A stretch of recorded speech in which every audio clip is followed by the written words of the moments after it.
I'm going to now eat this bowl of tuna and rice and very, very mid Uncle Ben sauce. Very mid. Gets the job done, but still. While we watch this time-lapse bread kneading compilation. Everything else will follow after. I need you to see the dough. Actually, I've not watched it, but still.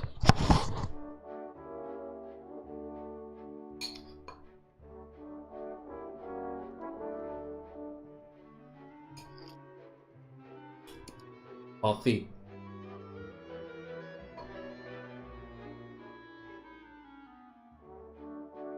I should make compilation videos for moments like this. We start up. Whoa. Everything bagel. No idea what they are.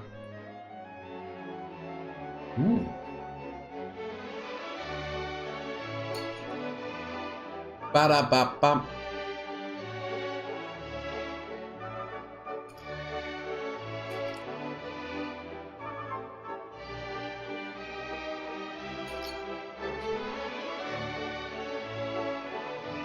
Ooh, that's a nice looking pizza.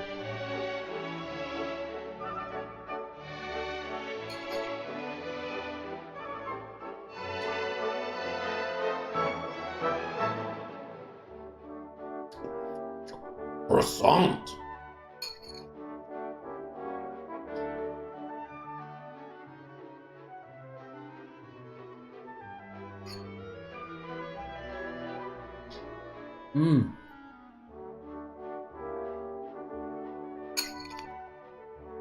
Didn't eat that much bread this week. But what I did was glorious.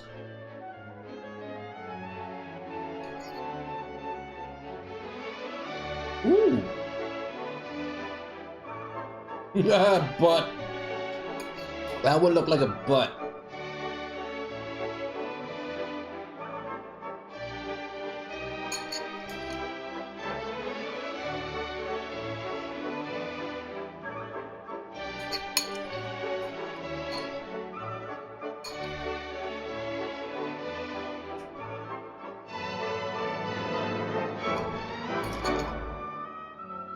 Oh, the sheer fatteningness.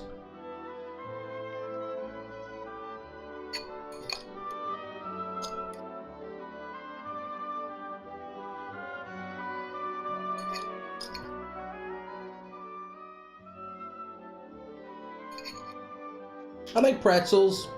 I think pretzels are best when they're, you know, a part of something bigger.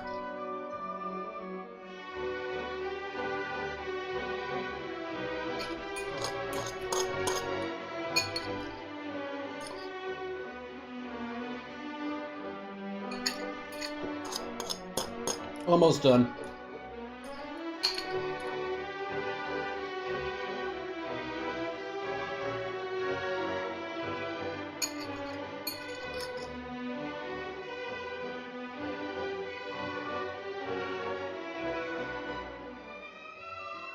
And they're reusing some of the same shots.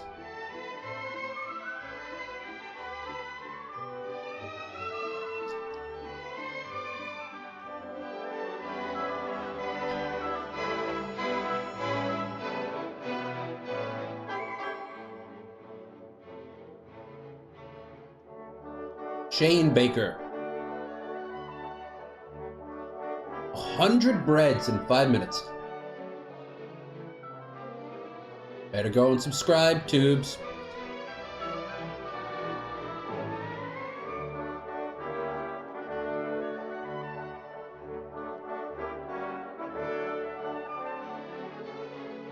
The hell are those? Like pine cones.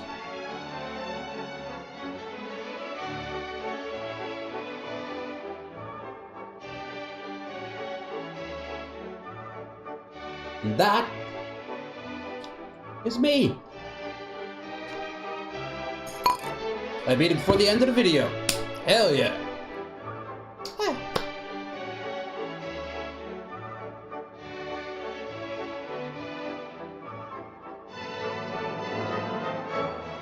Ooh.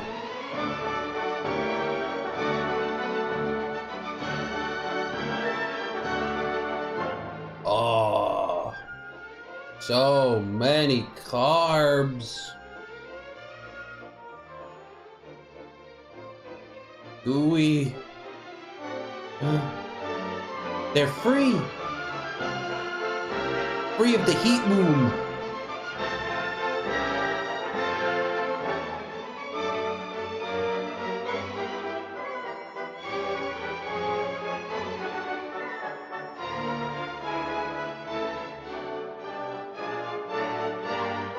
Nice.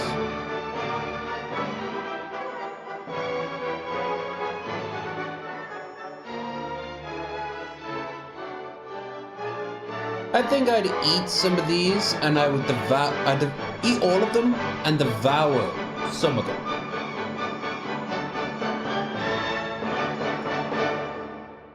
Yeah.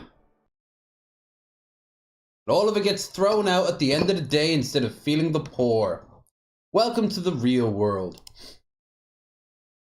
And welcome back to Low Energy Videos, where I am Low Energy Videos, believe it or not. I have been away for the past week.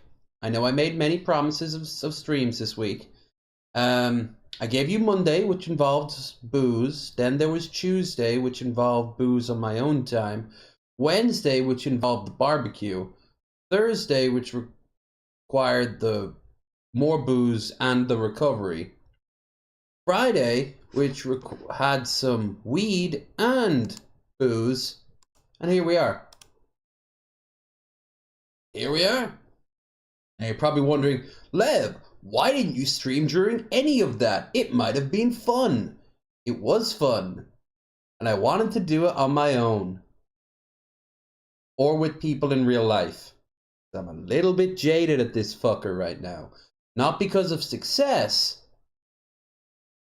which is middling at best, but rather the spark. It's gone. Has been for a while now. Instead, I stream for the company and the lols. I'm going to watch these stuff anyway, so why not? Now, if you're thinking, whoa, Lev, are you saying we're a burden? No. Come one, come all. I don't know. Internet's changed, I've gotten a bit older. Part of me wonders, do I keep wanting to do this anymore? And the answer is, kinda? But I want to shake it up, and I don't know where I want to go with that yet. And I've wanted to do that for a while now. This year I was to get a bunch of Legos and build them. I never did that. I spent way more this week than I should have. So I haven't even started on the hotel for the meetup yet. I'm also getting back out there socially, which is very strange. And as a natural introvert, I've got a limit. I can't really do both. Also, do you have any idea how hard it is to get guests for the podcast? Welcome back to Low Energy Bitching, where he bitches about everything. I don't. This week was a lot of fun. And I imagine that tonight and tomorrow will be a lot of fun too. And next week will be fun too, if only because Lady's going to show up. Means that you won't be getting a Wednesday show here. Probably will be getting a Thursday show though, because I won't be drinking this week. So I'll have no real excuse not to buckle down and give you guys something. Yeah, I don't know. I thought no point lying. The fires are currently dimmed. About the only thing about me these days that are low energy. But still giving you content. To that end, we've got some stuff to watch tonight. Looking forward to it.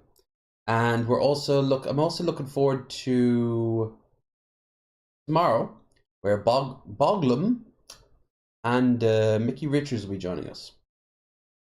Boglum reacts now, not chronicles. Which is good either way, because Cobb's got a bunch of new stuff out. Naking naked and laughing too. But I care very little about her. Most likely I'll see her like highlights where she loses her shit. When you stream 9 hours straight, I'm actually doing the opposite of Nal right now. I'm kind of like forgetting that I should be streaming. I roll my eyes, but then I'm like, wait, no, there's no reason why I can't be streaming. Like, for example, we have, thanks to Epic, we have Farming Simulator 2022. As this channel got its start on games like that, you'll probably see me stream there or over on Twitch. Speaking of, the links down below, have a gander. They work again. Now we'll see how long it takes before I get another strike from most likely John Morgan or someone equivalent to John Morgan. But oh, that's also another reason. I'm at the mercy of just idiots, and I always will be. So actually, yeah, I'm not talking about the John Morgan thing specifically, but I'm going to talk about just the drama in general. Outside of people like Cobes, I don't really care all that much. And that includes people I know to varying degrees of intimacy. But I don't know, the lol countess thing has kind of died off. Like, I don't keep up with Chris-chan or Shani and Rev all that much unless, you know, Mango's here. I have to reach out to her after the stream and get, she's got to be joining me sometime during the month. Coming month. Just for funness. Also, I know Lush is coming back. Not just for the podcast, but also just for the sake of it. Probably Chesh too. I know Luca's going to show up. So I'm going to have a lot of guests this month on and off the podcasts. Hell, I think I'm going to be on Chesh's stream next month. But listen, for the people that I know, I'll show up and have a good time with. For obscure drama, or even drama about people I know, I don't know. I don't want to do that. I'm not good at it, and it promotes a big target on my face that I don't really want. But I don't know what I want yet, like what I actually want to do to replace it. So until then, we're kind of in the interim between downs. So what that is, God knows. But that's where we are. That's why one reason I didn't stream this week. Even when I had hours free to myself, I just wanted to do stuff on my own. Read audiobook, well, listen to audiobooks and play games and do all that stuff. And while I could have done some of that with you guys, don't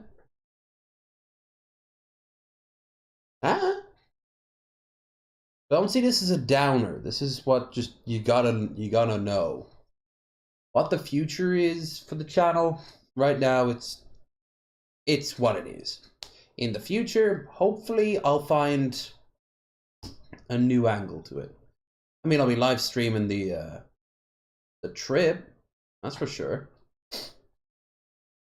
Not like we're going anywhere. I really should be going and getting you guys some content other than me just talking. But beforehand, everyone good? Anyone watching right now good? Hope you're doing well. Hope you had something close to a fun time too. I know I did, but hope to think you guys did too. Sorry we didn't do the watch party or anything. At least I could have given you guys that, you know.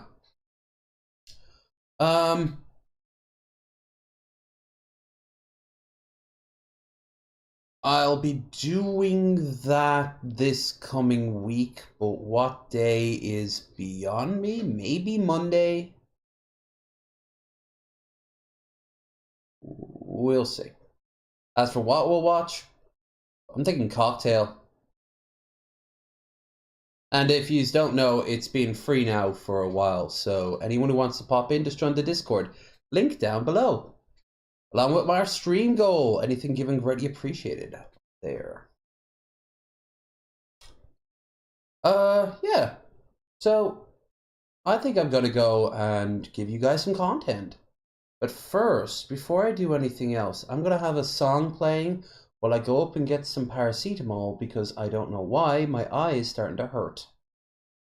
I'm not exactly sure why that is, but it's usually the start of some sort of tension headache. So that's what I get for playing strategy games all day and over the keyboard like this.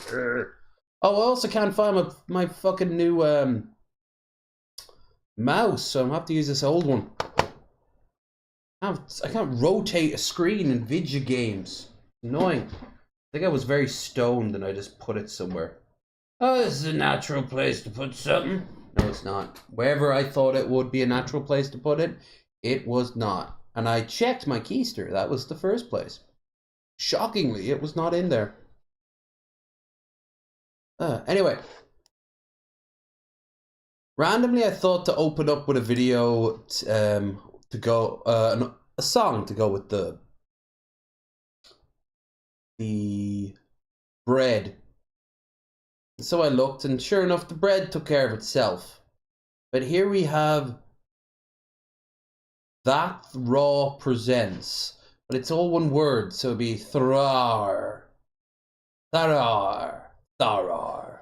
The Conqueror. Anyway, ThatRaw.com presents Ice JJ Fish on the Floor. Now, here's the thing. I listened to a little bit of it, and it is dog shit. I wanted some worst rap ever. But I think I've heard it before. Maybe on Drunken Peasants. Maybe Charlie did it. I don't know. But you be the judge while I quickly pop away this bowl and also pop some pills like a pill popper, honestly.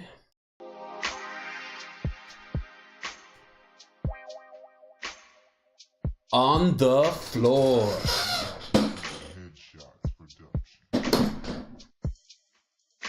Yeah. It's something about the girl that just makes my head wanna twirl. Oh, you got me want to tell all them other girls there's nothing else better on this world. The moment I seen her, I was in shock. So shocked to the things that I've just been shocked. Shot down right down in this spot. But too bad this doesn't happen a lot. Oh, girl, you got me visualizing me on top of your what do you want? Was sweating a lot. Another time I got before we would have to stop. Too bad she's not into that stuff a lot. Oh man, she's just super hot. I got some that's right on top. On top of my head, so many she goes, so I have to stop. Ask some questions that I. Oh my god, someone's killing that goat. Someone stop him. What? He's a bad rapper. I swear I've heard this song before. I fucking swear it. I just don't know where. And the more I listen to it, the more it almost sounds like more famous than You Deserved an Oscar, you know?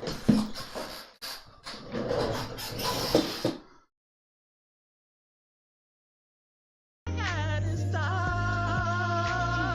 She said she wants to take it slow. I'm not that type of guy. I'll let you know. When I see that red light, all I know is go.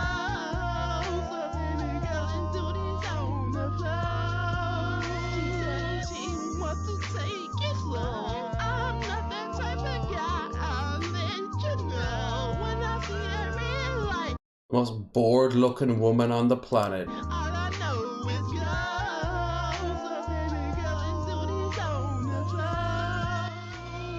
Let's get up on the floor. Yeah, I've seen this before. Because like I remember her looking so uncomfortable around him. That makes you such a pro. Oh, bro, I'll be the one that I want to know. Motherfucker sings in doctor handwriting.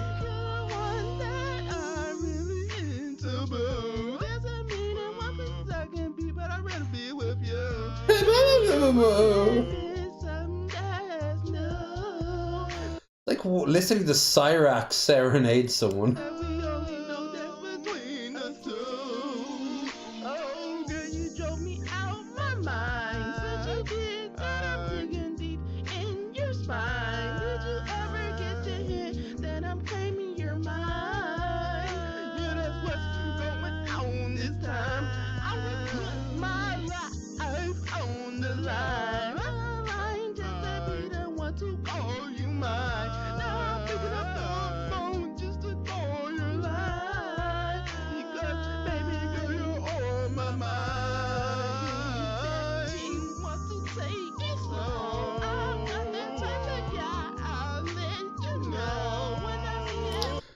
Her face says it all.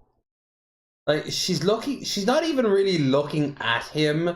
She's looking through him and kind of like going to her happy place.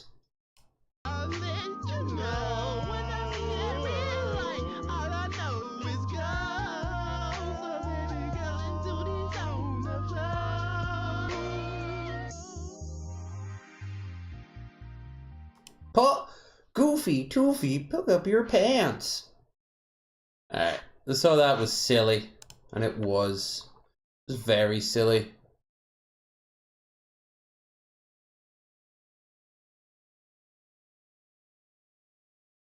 So we got a lot of stuff, but obviously tomorrow we got more. But I don't want him to show this.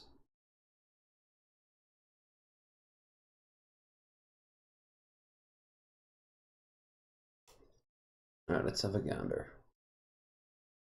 Oh yeah, why'd they go back to this twice? Is it because of the curves? It's the curves. What's this? See, what the fuck?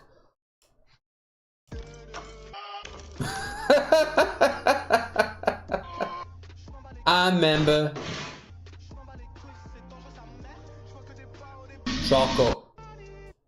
Chocolate. It is not always your friend. Shame too, it's a nice egg. Hey, egghead.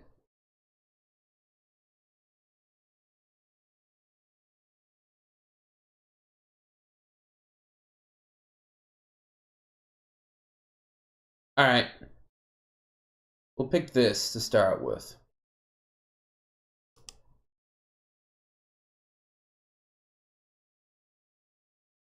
I don't know if you've been seeing these, but they've taken over the same way as those weird Elsa videos, but it's on is it TikTok though? Yeah, it's TikTok. What? Help me. Okay. Oh god. I've only ever seen the... Well, Sigmas, it's a skibbity day. I've been googling mogging betas out in Ohio, and it's got me thinking that Baby Grunt could have never really rizzed up Livy Dunn. And this is coming from a guy with a level 10 get. Now, if you're sitting there wondering what the fuck just passed through my ear canals... I recognize the words the same way as if I heard an alien language that was mostly grunting, I would know that the language, it was akin to a language, but it was also just grunting to me. I've got good news and I've got bad news. The good news is that indicates you have not yet been affected by the internet phenomenon of brain rot, but the bad news is that you are about to be opened up to a side of the internet that you are gonna wish you could forget about. Brain rot is taking over the internet. More importantly, brain rot seems to have a pretty good chance of just completely ruining the youngest generation of humans on this planet. Now, if you have no idea what I'm referring to when I say brain rot is sort of a subgenre of content on the internet that is made up of words, memes, videos that really have no meaning in the real world. It's the culmination of young kids spending... That's the one I saw first. When I saw on Twitter, someone was like, what the fuck did I just watch? And yeah, like what? Way too much time on the internet and developing a vocabulary that is made up entirely of words and phrases that refer to things that only exist on the internet. Like Ohio, which isn't real. Also, hello, copyright. Maybe now I have a sudden urge to stay online, huh? At least, that's the kind of brain rot people are talking about in reference to the kinds of stuff I was saying at the beginning of the video. There's another kind of brain rot that is much more harmful, and it refers to the kind of stuff you've been watching in the background for the last minute or so. Completely nonsensical, repetitive content marketed towards children, which has no other goal than basically monetizing the hypnotization of children by completely frying their attention span. Yeah, it's part of the wider issue of like attention spans for younger generations are just dropping. They need those like that what was it, Woke Karen. What he does is to get the algorithm going. Or what Keffels used to do as a joke, where it would have like a second screen with like some gameplay footage as she talked to the camera. Or there was a lot of them, like there's a lot of people like that. Like if I was doing this stream right now, and then next to it was that baking video, but slowed down a good chunk. It's just his attention spans are next to nothing. So yeah, which is annoying to me because one of the biggest things I love about YouTube is the colossal long form videos on history, lore, compilation videos of, say, history or lore. Or just long podcasts. Like 2 hours, when I started doing Bearded Ramblings with Krendar, like 2 hours was nothing to me. Drunken Peasant, Shit Show, Vosh, Deep Fat Fried, whatever, like, whatever podcast, they tend to go a bit longer than that. And I was actually worried that we wouldn't be able to get people as invested, which is not the problem. The sheer level of like dismissal, though, is what the algorithm wants. They want you to just keep consume over and over, faster. No substance, just a quick dopamine rush, next thing, right? Video games do the exact same thing these days. I mean, that's what Cookie Clicker is all about. But this is aimed towards probably like 4-year-olds on like their first device in the back of the car, just watching that.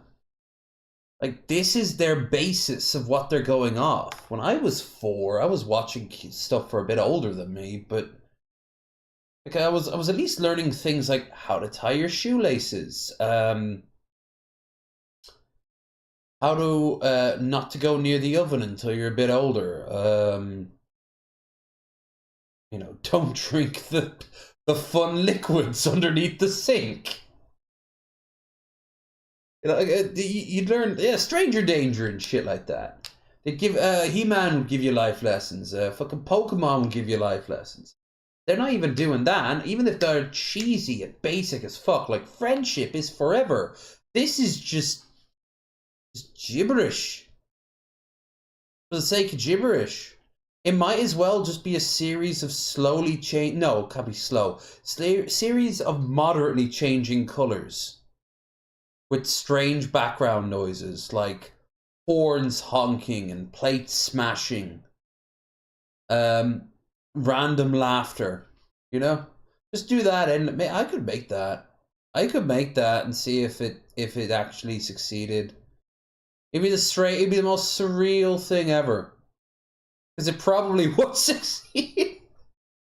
Farms that push out this sludge can be found all over the internet, but I think I've found the worst one so far. It's a collection of social media accounts that share the name Max Design Pro, whose entire content library is focused around this stupid fucking chicken nugget you've been seeing in the background, getting themselves into various situations while the worst version of Cotton Eye Joe that a human being could possibly make up plays in the background. Speaking on like objective creativity, it's the worst internet content I have ever seen in my entire life. And I'm sure you're gonna agree. Let's begin. Please subscribe.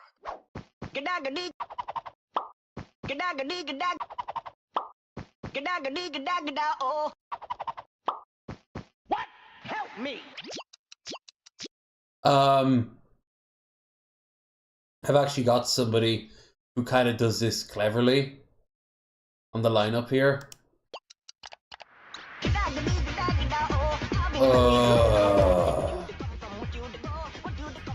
For only $19.95, you can get over 5,000 mobile phone ringtones. Okay, so this is the general premise of literally every single video you're gonna watch today. I'm sure that makes you pretty happy. So from what I've gathered in my research of the Max Design Pro Extended Universe lore, it seems like everybody in this universe can only speak in segments of this Cotton Eye Joe remix. I'm assuming this chicken nugget guy is kind of the one who brought the language to the people, considering that on the whiteboard this speech is denoted by a picture of him, but it seems like whoever's in charge of the creative decisions for this channel really likes mobile game ads, because literally every video is formatted like this. They say the Chicken Eye Joe thing 3 times, and then they ask for help in the form of a like, and they probably also work on mobile game ads. Then he's able to sing the entire song. If children are truly stupid enough to fall for this, we are actually doomed, because it's not that children are stupid, it's that children are ignorant. That's why that's why they get taught in school. They don't know shit. But now they're being taught that this is fun. And while the bulk of them won't, because they'll have options, they'll go to other things, there'll still be a vast sum of kids who would watch something like this and just be like, eh. And then a decade later, they still want something like this, but it's evolved into their first game purchase, which of course will be microtransactions and monthly monthly fees for like cosmetics and shit. Or maybe they'll make a terrible purchase with like a credit card. it's not like an actual advertisement where you Like say paying a podcaster with said credit card. An Irish podcaster who needs to keep YouTube Premium up and running. might think you have Link to in the like description. something or click something to get through it. This is a video. Videos don't work like that. My God, I'm scared for the future. They're not videos.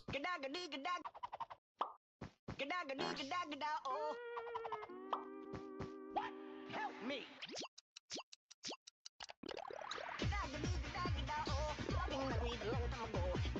Trump? What are you doing there, Trump? Do you guys think you have to be a 10-year-old who spent all of their formative years on an iPad to understand Fucking lawyers. Now. I need all the lawyers. this? Because I'm honestly having some trouble following what's supposed to be going on here. Is the singing supposed to That's what lies if a battery ever gets that full. the defibrillator? Because there's no wires, so maybe that would make sense. Or does the singing bring back the life force of the chicken nugget and everything else is just for show? Also, why is there one sock monkey and then everybody else in this universe is a chicken nugget? Lots of questions to be asked here, but I'm sure I'll get no answers.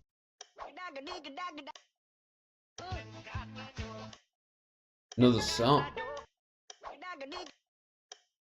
Okay, so we're seeing a little bit of creativity peek through, I guess. I will admit the Soulja Boy steel drum out of nowhere did kind of make me giggle, but I still don't really understand the storyline here. Is the chicken nugget haunting this sock monkey's home? Does Soulja Boy canonically exist? I get that we're all old and don't understand this.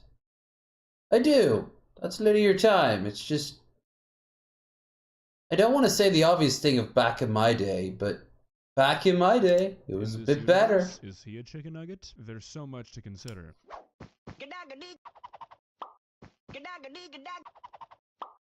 This is broken. What? Help me.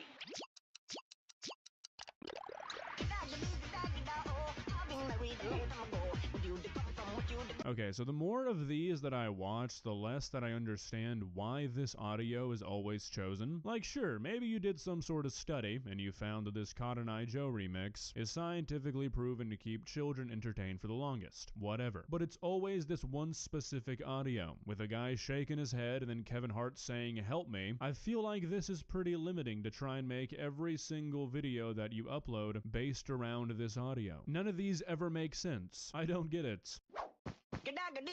There's nothing positive. It's just content. It's not creative in any way. It just exists. Like if I were to draw a circle on a piece of paper, that's it. It's the whole reason it exists. What? Help me.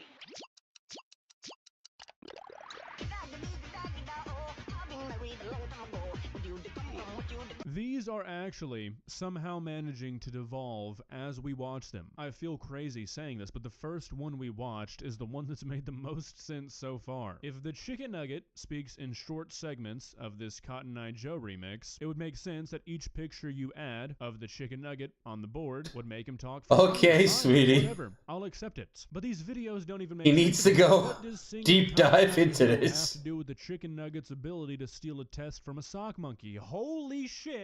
What am I saying? Y'all have really nice eyebrows. What? Help me. Don't help him. No. No, it's the dog saves. We are so Not far gone from the original concept here. No, This is true. the nugget must die so the puppy may live, and that's because I don't want any more of these creatures to be alive. I guarantee you this account had one big video go viral. Exterminatus, the fucking chicken nugget planet. Okay, that's all we're gonna do from now on. Nobody's Somehow even that'll singing help the song puppy. in this one. From what chicken nugget is this song originating? Also, why is the dog a normal dog? You've got a universe in which chicken nuggets are the dominant species. They can even drive cars, operate cell phones, but dogs are With no still arms dogs. or Can you legs. explain that to me? Have you Why ever would seen the a chicken diaper nugget look from- like that? Why would the diaper look like that? It has no legs.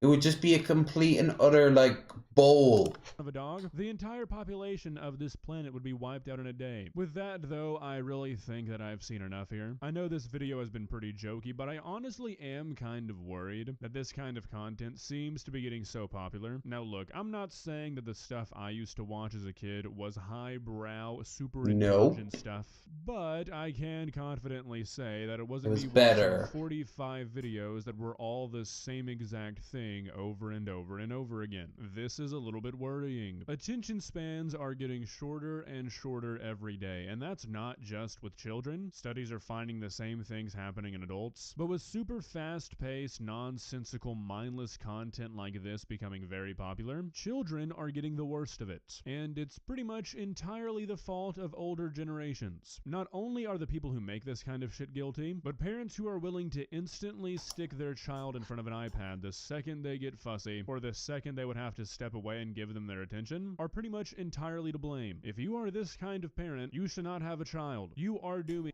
Yeah, if you're giving them this and, like...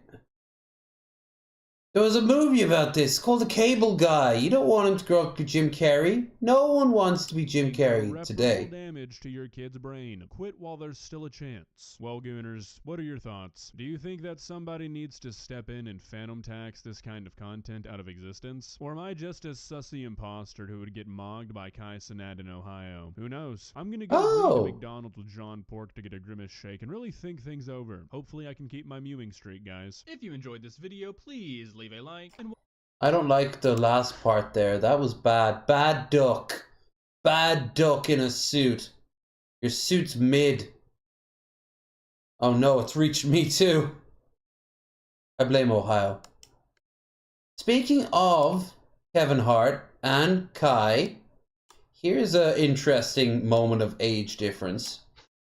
Kevin Hart learning about gifted subs on Twitch stream is incredible. Right. Rainbow app with the 100. You gotta say it like that. Rainbow app, thank you for the 100 gifted. What the fuck just happened? What the fuck just happened? What does that mean? A select roll. I used to be with it, then what it wasn't it anymore. With the 50 gifted, appreciate thank you for the 50 gifted. What the? Did you just have a stroke? No, that's how you gotta say. You gotta say, Rainbow with another 100 gifted. What? Okay. What the fuck are they giving you, man? Okay, so basically imagine this, right? He just paid Okay. for 100 people to watch this stream with no ads. Who the fuck does he think he is? I think he's you fuck. Who the piece of shit. What? Who do you think you are? Huh? Is that a good thing what he did or a bad thing? No, that's a good thing. Ah! Take it back. Take it back, C's Rainbow. I take it back. T-Pain! Right. Oh, we're so old. We are all so old. Why? Anyway, this is the guy that it's kind of similar to what I said, but there's a difference, and you're gonna see it. Oreo, Oreo, Oreo. Yep. Oreo, Oreo, Oreo, Oh.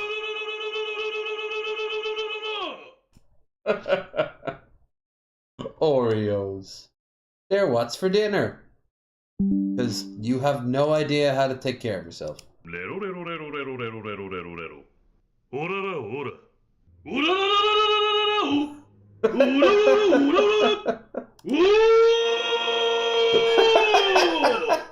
Noise. Oh, damn.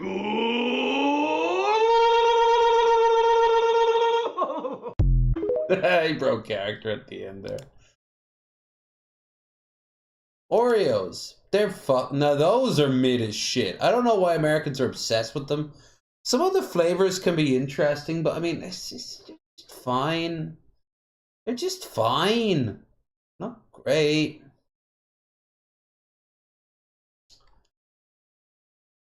Alright.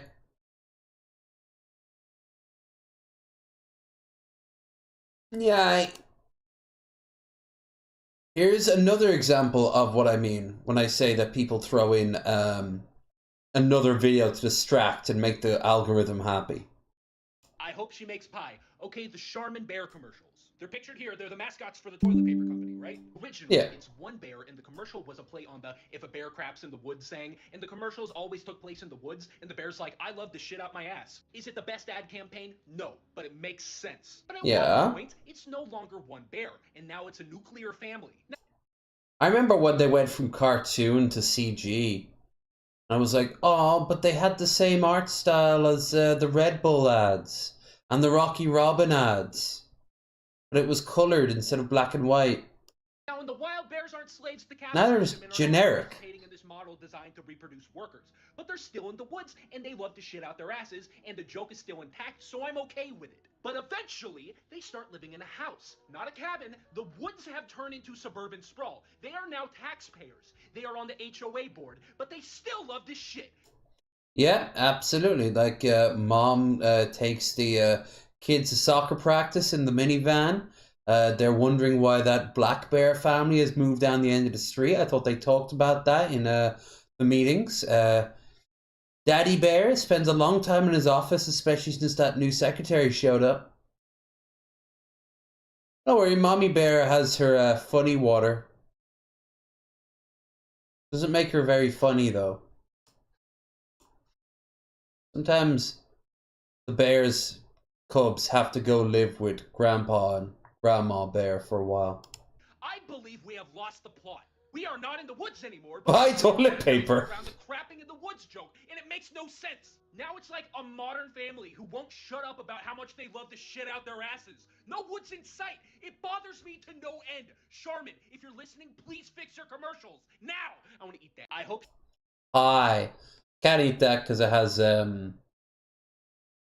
has mushroom in it, which is a shame. But there you have it. Yeah, ads used to have meaning and substance. They were still selling you shit, but you know. Oh, who am I kidding? Ads have always been dog shit. Here's a game that I find fascinating, but probably won't be anywhere near as good as it could be. Of our bustling neighborhoods, a small but remarkable creature thrives. Okay, whoever decided to have the David Attenborough knockoff voice, bad call. Common squirrel. With its agile movements and inquisitive nature, this ubiquitous rodent has made its home. Not even a very good one. Jungle. But you should always be cautious when interacting with squirrels. Oh, damn. As they are known to carry diseases. And Yeah. in some cases, large firearms. Okay.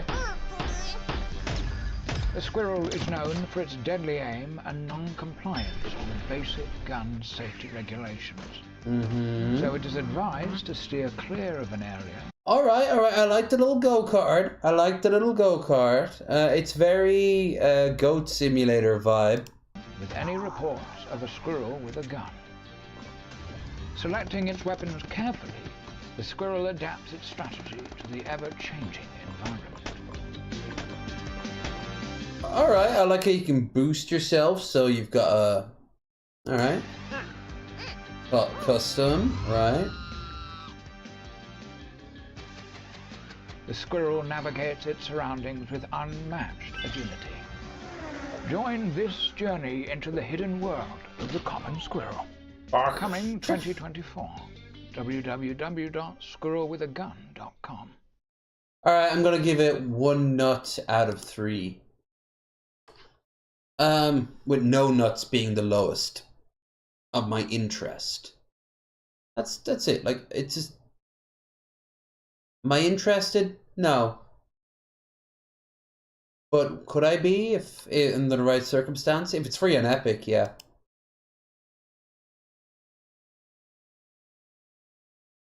No, we can't watch this because we're watching that tomorrow.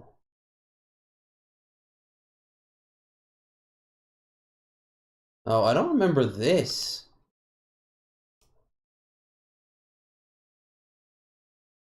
I don't think I was meant to...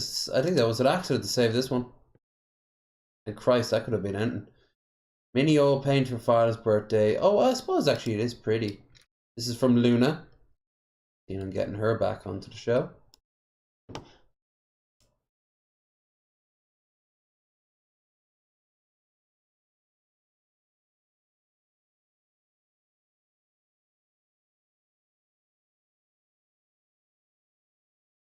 Leave the medicine to the professionals. This is correct, but let's see the nuance.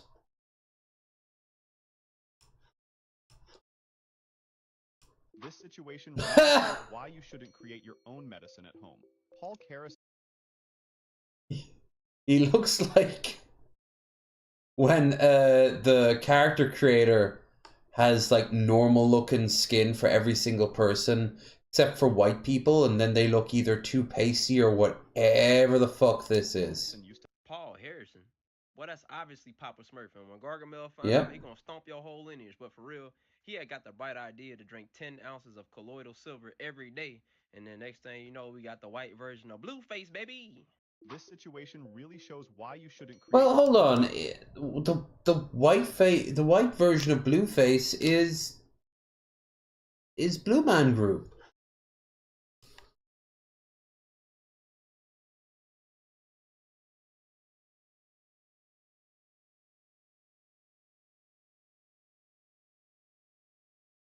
This is trash.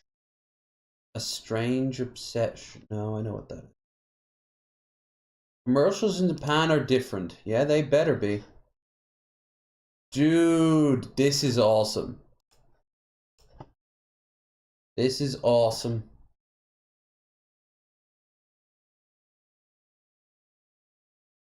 Hey guys, before I continue, after this we'll go over and we'll watch some Cobes or something like that.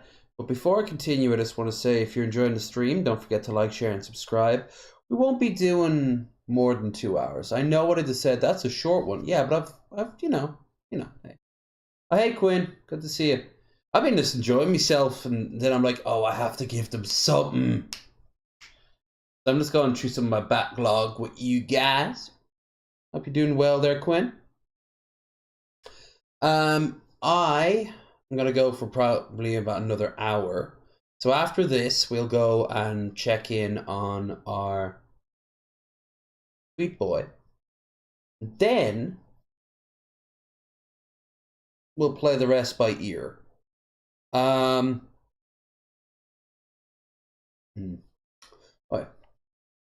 this is a great ad. Very 90s anime.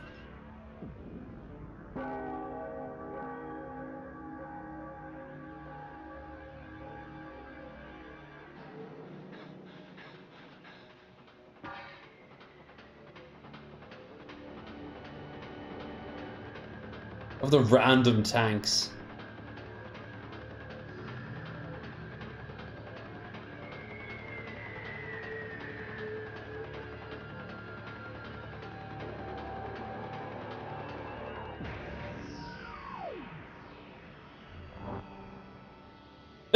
It's an ad for stout.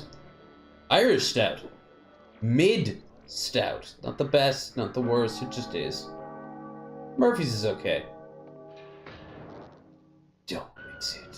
Yeah. You love that ad. Oh, hey, Stephanie. I am just killing some time.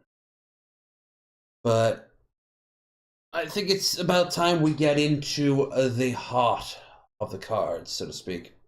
Whoa, my arms look really weird. It's all my arm hairs and the filter. They look mutated. Ooh. Robin Williams arms.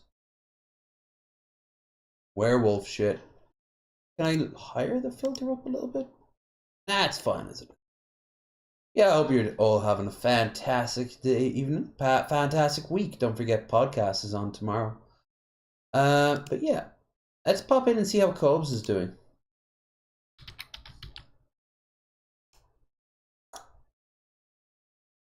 I was watching that today, the full story of the eviction.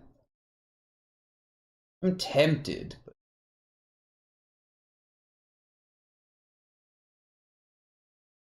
You know what? We'll be kind of strapped. There's Bognum Reacts. We'll be seeing him soon. Making Dang Food Part 1. That's tempting. I think this will be better. Because I think a shorter video would be better and a longer video with Mickey and Krendar and Boglin. I think that would all be better, all things considered. Now, says which I haven't seen all this. I did show the people I was hanging out with some Cobes shit. I showed them the Skittles video. The Skittle mead.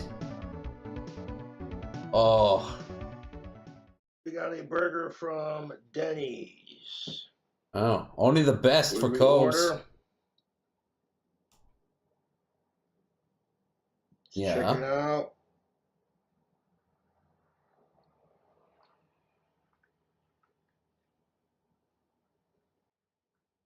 That's not real, is it? We got a bacon avocado cheeseburger with an extra beef patty, slice of cheddar cheese, hash browns with cheese, add extra bacon, add a slice of Swiss cheese, add a slice of almond. He just has to always add everything. He can never just have the food. He always has to have the food and then throw extra stuff in. American cheese. So it's got everything on it with extra cheese, extra bacon. So you just made you should have just said, can I have a bit of each of your cheese you have there? That's on the cheesy hash browns. Oh, you need more cheese, yeah. Aside for a second. A little bit of hash brown action sticking to that. What do you cool people think? Would you eat? It looks like a mess. It looks fine in the grand scheme of things of his meals, but it's still a mess. All that extra cheese won't add a goddamn thing except the layer of cholesterol in his system. The fuck out of that, 'cause I'm about to. It's like the American debt. No, just throw it onto the pile. Mm-hmm. Straight like that, man. At least he can wrap his mouth around it. Ugh, look at that. He's actually kind of eating. Ugh, he's eating pretty well by his standards. Ugh, the beard. Now, I was watching Dame Drops with his homie, and they rolled into like Denny's to check out their menu. Homeboy got himself an avocado burger. I'm like, damn, son, they look good. Look at that thick, juicy double action right there with the avocado. See the bacon.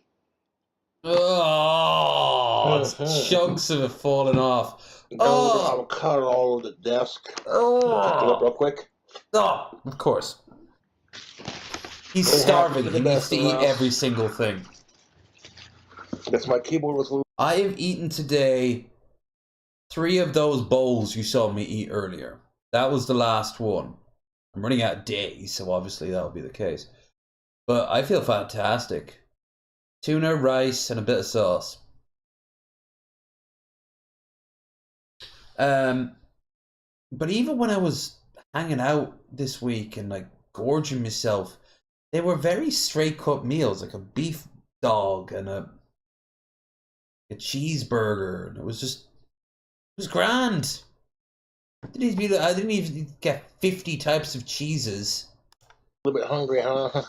I'm telling you right now, this burger is the business. It is getting the Cobra seal of approval and then some. Look at the size of this motherfucker. Let's take it. I know it's meant to be a bird, but if you look at it like reverse, that kind of looks more like a slug. Out of the wrapping real quick. Dripping in juice. Cheese all over the wrapper. Oh, dripping in juice. That burger look juicy. Does that burger look juicy, folks? Almost like he was starting to rap. Burger look good burger, YouTube. You know I'm a sucker for them bacon cheeseburgers. I need to listen to some of Buddy the Fridge's new album, God Complex. He's just put out a new one now. This food video is going to be a food hack where I make some garlic mashed potatoes. Yeah, that's coming soon. Although I stuck the milk in the freezer, so I don't have to let it de-thaw in the fridge first. There we go. Just shove it into his mouth. Why? Dripping in juices. But why? Why show it? We can assume. You never see the food in review guy. Food in review. Like, he never actually, like, he's so dainty with his bites. And then you've got Cobes with those colossal, like,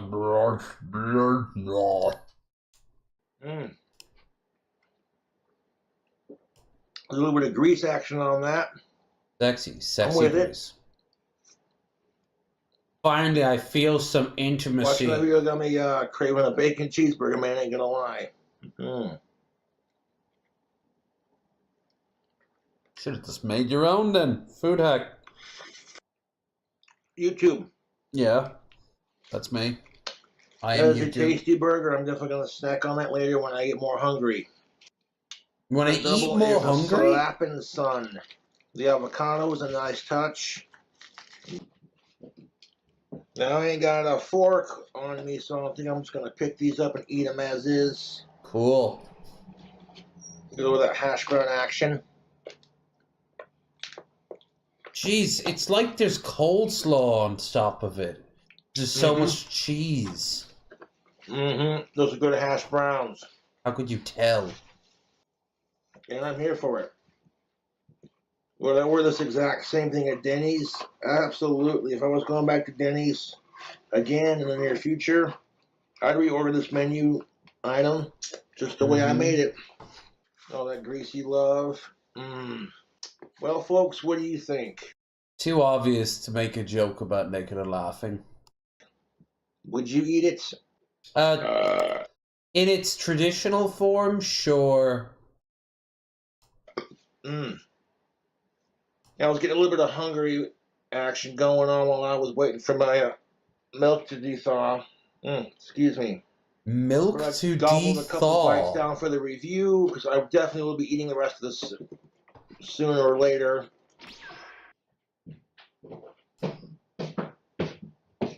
Jesus Christ. Dude, take your shoes off. It sounds like your floor is made of plywood. Actually, chipboard would be more realistic. Smack, smack, smack, smack, smack. YouTube, that burger was straight bussin', son. It had a slice of all the cheeses you could get with it. That extra bacon doing its thing. Dang. Double patty action. Oof. That was simply high blood pressure on a bun. That was delicious. Been a while since I've had... Yeah, I'm gonna kill myself with this. And then he kills himself. Denny's. I can't remember the last time I ate there, to be honest, but Denny's does make good food, not a sponsor. Overall, I definitely... Denny's is nowhere near as bad as I thought it would be from what I heard. But, you know, I wouldn't go out of my way to a Denny's. I wouldn't go out of my way to a Waffle House. Order that again. Or an That IHOP. burger was scrumptious. Gonna wash that down with one ice-cold Guinness Extra Stout. Oh, wait. Fuck him. He puts his Guinness in the fridge. You do not put stout in the fridge. You have it room temperature. Okay? You don't do cold stout. It's an English thing. What you do is that you have it room temperature. And then you have a lager or an ale ice cold.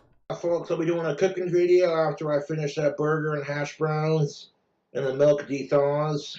Milk dethaws. God, I can't wait for tomorrow to find out what that means. I got it in my fridge. Why did you have the milk in your freezer?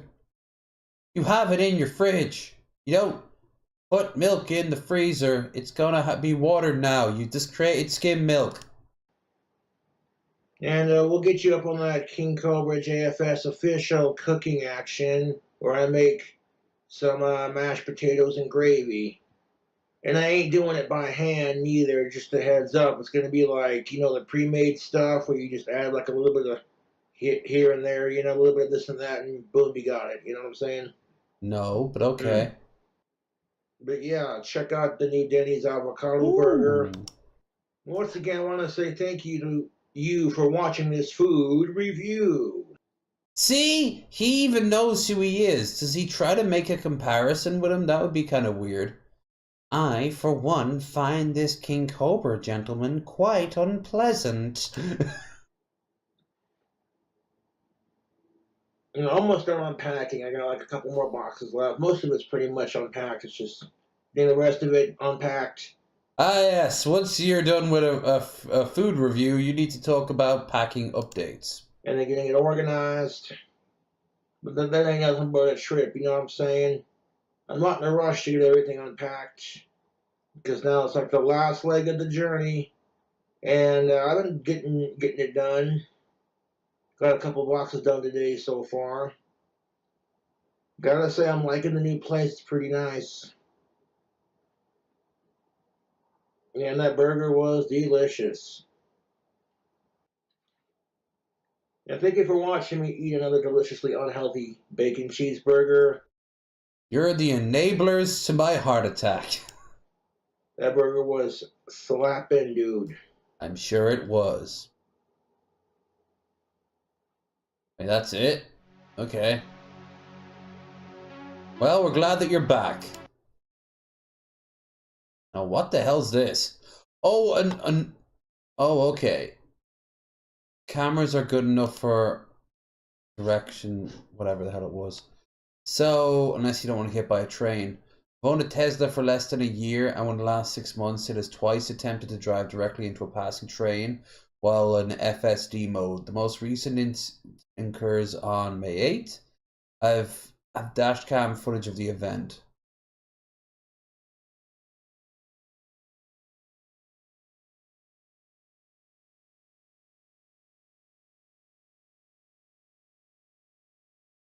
Oh yeah, this guy's actually pro Elon, from what I remember. But even he's like, well, he's a blue check mark after all.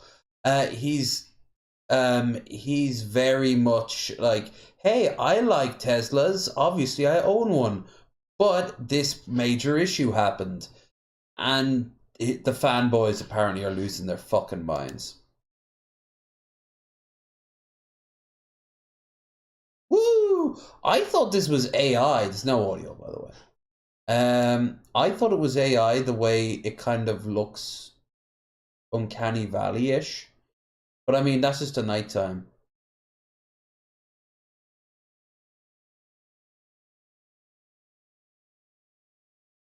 Oh, I got it. Stands for full self-dying. Eh. Yeah, don't buy any Elon cars unless you want to give them to someone you don't like, so they'll plow into a, and down a pit. It should actually be illegal to give someone a gift of a Tesla, like a Cybertruck.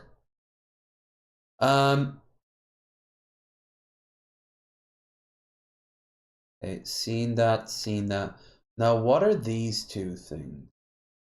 They're back to back, and all they have is the term X. Alright, now this is old at this stage. When I first did it, it was fairly new, but fuck it. I would like to see the sign that says no hammocks. We've got a whole... I wanted no hammocks!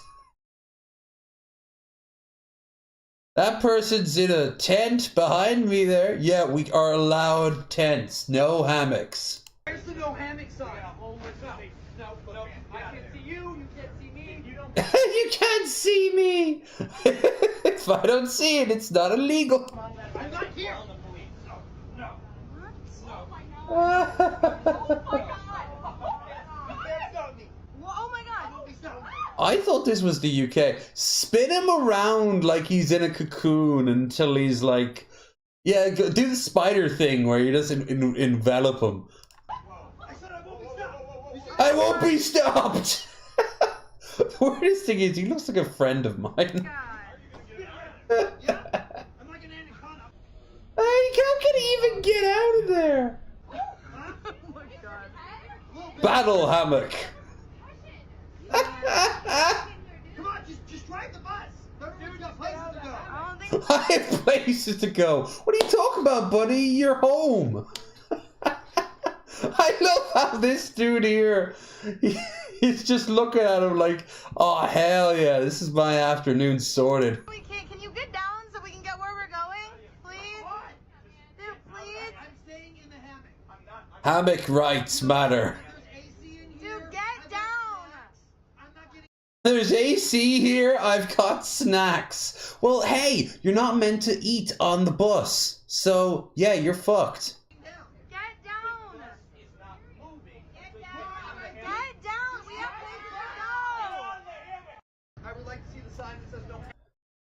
Alright, as much as I support anyone who's homeless, at the same time, he's being a prick, you know?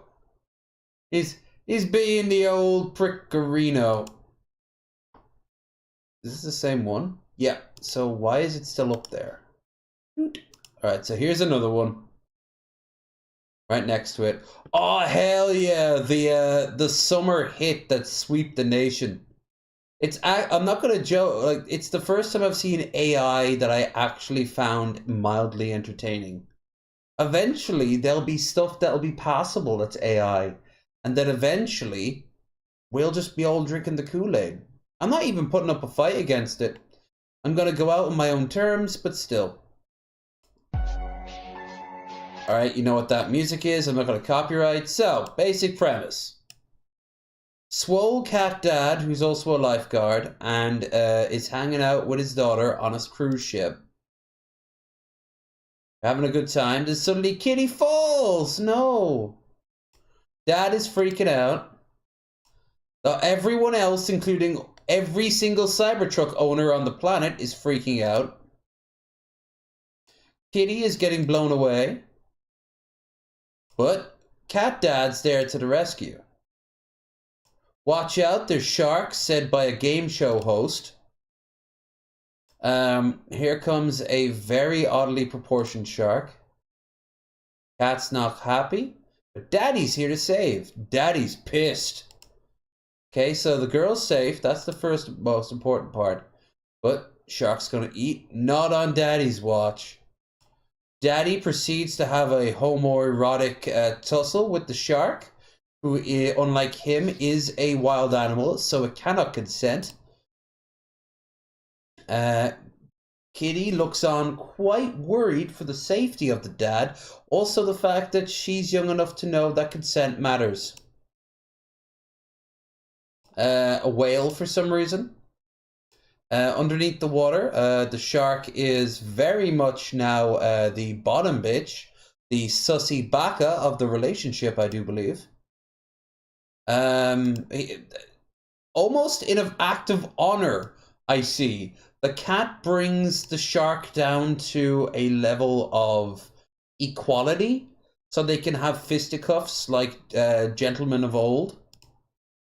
The shark obviously tries to eat Kitty, changing his proportions. You see, the pressure underwater makes the cat dad smaller, but also somehow makes the shark bigger. Of course, back up on the surface, daughter Kitty is scared for Daddy. Don't worry, the Coast Guard's here to help, including every single, once again, every single Cybertruck owner. She's safe, that's good, but she's freaking out. Why wouldn't she be freaking out? Daddy's gone. Daddy might never come back. Or will he? And everyone is happy because Shark is dead and Cat Dad wins. Aw, Kitty. He looks like he's gained weight. The bends are hitting him now. He's gonna have to get into a pressure chamber or else he'll die of like a stroke. Everyone cheers and they're happy once more. And that's their journey. That's the first AI thing I've ever seen that, while it's highly stupid, I absolutely love it. I mean, AI is a tool like anything else, and AI can be used as a force of good. Doodles and the like. Also as an assistant. But it's going to be used by corporations to knock tons of people off their jobs. Tons of people who can't pick up from scratch. And yeah, it's not cool. Because they're doing exactly what every corporation involving artists have always wanted to do. Keep the art, but remove the artist. And it's tragic because it's already gotten me. I can now say I found something done AI that I find fun. Although I have to point out, this was still storyboarded by a human. So we're a long way off yet.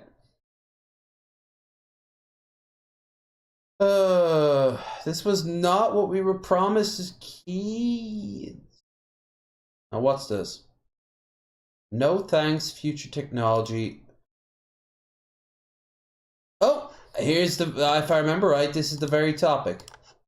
We got woke Karen once again. Give me a burger with a regular bun. Every time AI takes a leap forward, I increasingly hate thinking about the future. The open AI generation software called Sora has released some demonstration videos showcasing their product. My position is that right now it's uncanny and soulless and I desperately want to make fun of it, but I mean, look at it. It's undeniably impressive. Yeah. Like, every year. Like, when this first really started to kick off, you had like that anime with the multiple fingers on each hand that were like way more than there should be. The weird constant changing art style as they moved. And it was dog shit. But guess what?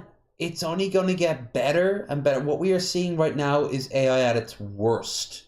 And it's already reaching shit that from afar isn't so bad. I saw a mod that for Skyrim. It's a bitch to set up, but if you do, you can set up when you're around a campfire. You can sit down, and after a while, Lydia will start telling you stories from her childhood or just her past, just to add a little character.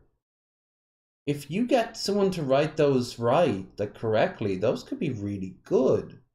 A good bit of, because Inigo is my favorite character in Skyrim, but he's not officially canon. Even Todd Howard admits that he absolutely loves the motherfucker. But he is a fan-made character plopped down in somewhere, and it's great shit. It is, however, not canon. Eventually, AI will be canon. Like, there will be full AI run games. It's like there'll be full AI movies and shows, porn. I've mentioned this before. I've got onto porn pen AI, and a lot of times it looks like dog shit and weird and laughable. But then you get some stuff that you can be like, all right, that's kind of hot, and and it can just keep getting better and better and better and better. Eventually, we're just going to be stuck in a shitty place, because if that gets good, why bother with artists? They're going to have to go independent. And for every single one that goes independent as well for themselves, and who got, they might be using AI too. A lot of studios are now using AI, even like the smaller ones, because it just saves them time. Yeah, like it's a fight that we shouldn't even, it's there. And when SAG got what they wanted, I knew it wouldn't stop. I was actually surprised they got what they wanted. But of course, it doesn't stop anything. They just find ways around it. And after a while, it will become the norm. It will become the default. And then they'll push something more on. And the bar will keep getting moved back. And it's... I don't know. We already looked at this one. The weird tongue. I don't know, man. Ow! Glad for like a month as a kid I thought I could become a game designer. I'm so glad I didn't go down that path. I'm not going to shame or make fun of anyone who's excited about this. You could probably make some very funny and unhinged videos with this thing. Plus, futuristic technology is cool. But this is not the futuristic technology that I wanted. I personally was just hoping that we would get hoverboards and the pizza hydrators from Back to the Future 2. Not programs that wipe... The pizza hydrator... It's cool, but what benefit would it bring other than, I suppose, making pizzas super small? And then you just kind of rehydrate them? It use less ingredients, I suppose. And it shouldn't just work for pizza. It's like a bread oven. You can put other things in a bread oven. You know that, right? And as for the hoverboard, hell yeah. They tried the hoverboard and it was dog shit. Had to get recalled.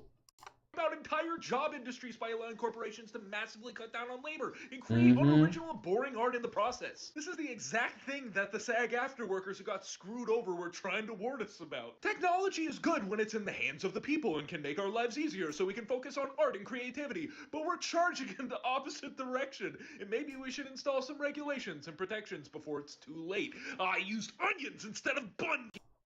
Yeah, he used an onion instead of a bun, and I'm not okay with that. Because the texture will be all off for me. I don't like when there's too much onion on my food. Like, just a little bit for the flavor. Yeah, no, we're going to be pretty soon in it's like the AI Let's Player Minecraft. We've seen this before on stream. AI generated Minecraft with sound... Where is it?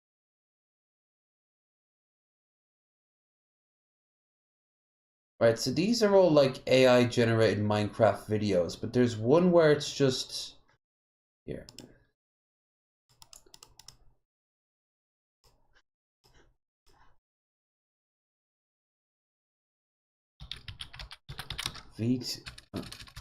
Streamer creates AI Minecraft.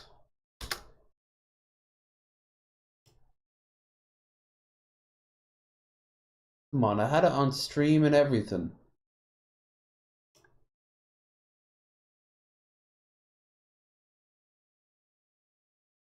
Remember, what was his name? Vosh brought him up. And it was just, he was just the most gibberish to ever gibberish, you know? But it was like him up in the corner and he was playing a game, but the gameplay was like really off and weird. And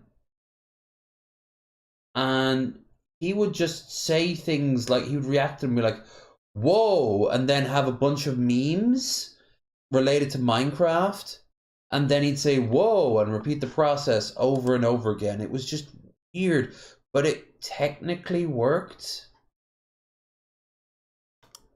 I don't know, it's just it's dog shit, but it's the future. Womp womp. We're all gonna be replaced. Except I won't, because I'm so tiny. Here, I think this is an actual AI. Yeah, this is something else, but still. Hey there, Troy. You two head that way. I'll hit the streets and round up everyone who's been waiting. We'll meet you there. Sounds good. Let's go. Hey, Gordon, before you go, I was getting tired of carrying this around. Oh, it's not. Okay, cool. Have many more of these, so try not to lose this one, okay? Oh, he just shoves it in your face. I'm sorry to tell you this so late in the game, Gordon, but I think you could do better than Alex. You see, I could be your lover, Gordon. You and I, we could start a family together. How? Oh wait, yeah, the processor, the suppressor is down at this point. Although that still raises several other questions.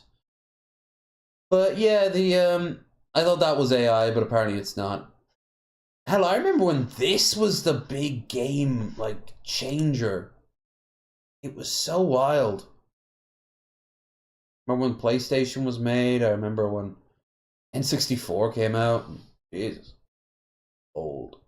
Remember the whole like 60 not 64 the Sonic bit era. Sega Mega Drive and the like. Welcome back to Gorilla Fights. Today we have a Silverback versus his son. Son initiates battle by using the Knock Knock Who's There strat, to which father equips the Head of Hay, which is an unusual tactic for a non-horse. Son counters by also equipping the Head of Hay, does an emote, which would give him 10 style points, but he falls over, so that's negative 2 points. Son closes in on the target, chickens out, and attempts the peekaboo strat, but it's ineffective. Dad grabs the tree branch item, which raises his defense 5%, but he ends up tapping out, and that's game. Welcome back to Gorilla. That game, that was thrown. That fight was rigged from the start. I love monkeys. Oh, here's one from Vsauce. At the airport today, I was selected for additional screening, and the agent riffled through my books, I guess to see if I had stuff hidden in them. Oh, hell yeah, Troy. That's awesome. About time to get around to it. I'll be streaming for... Oh, damn, we're almost at 2 hours. I'll be streaming for a little bit longer, but I don't really want a long one today. And you guys are getting something tomorrow anyway. I just promised I'd give you guys a stream, so I will. And I also needed to get what I said off my chest. Not that it was that new, now thinking about it. I just knew all this already.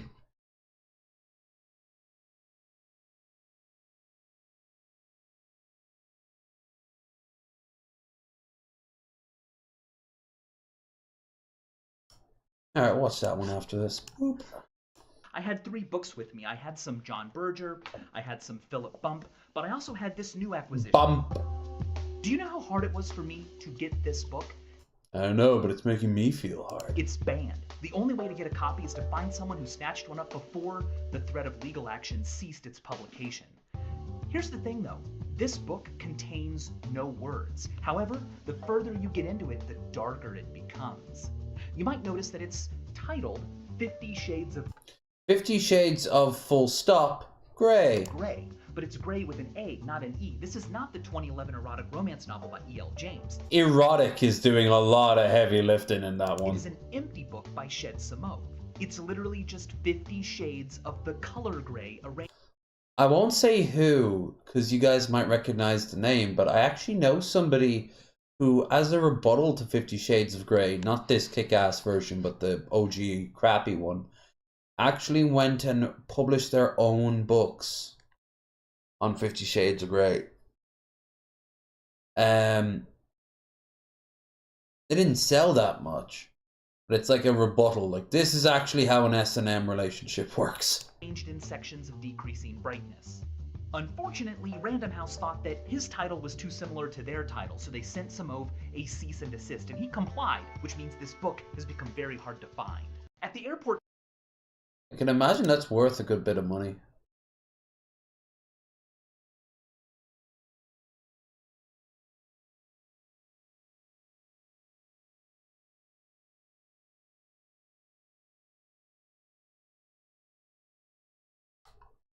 I've got a lot of like vague names and I'm trying to keep some things. Boop, boop. The look on her face when she heard the charges. Now that's a bit of AI I can't stand. I can't stand the text that is just, it's just How you doing? Okay, are you Jadarius Jones? Jadarius Jones. Okay, I know that like a lot of black guys in let's say lower class parts of America, they tend to have sometimes a bit of odd names, sometimes related to African culture, sometimes it's because it sounds cool. But Jadarius, I've never heard of Jadarius. It sounds like a Targaryen name. Jadarius II of House Targaryen. Yes, sir. All right, I have read the...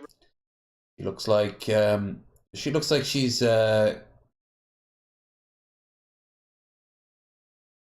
Kendall's mom, maybe? Arrest and booking report. I do find there to be probable cause for the 4 charges against you. I am going to appoint the public defender's office to represent you. Mr. Jones, you've been charged with 3 separate counts of second-degree murder. You've also been charged with a separate count of armed robbery. You will be held without bond on all 4 of those charges. Your next court date is going to be February 7th, and that'll be in felony court. The look on her... Yeah, she's probably in there for like fucking like a DUI or something.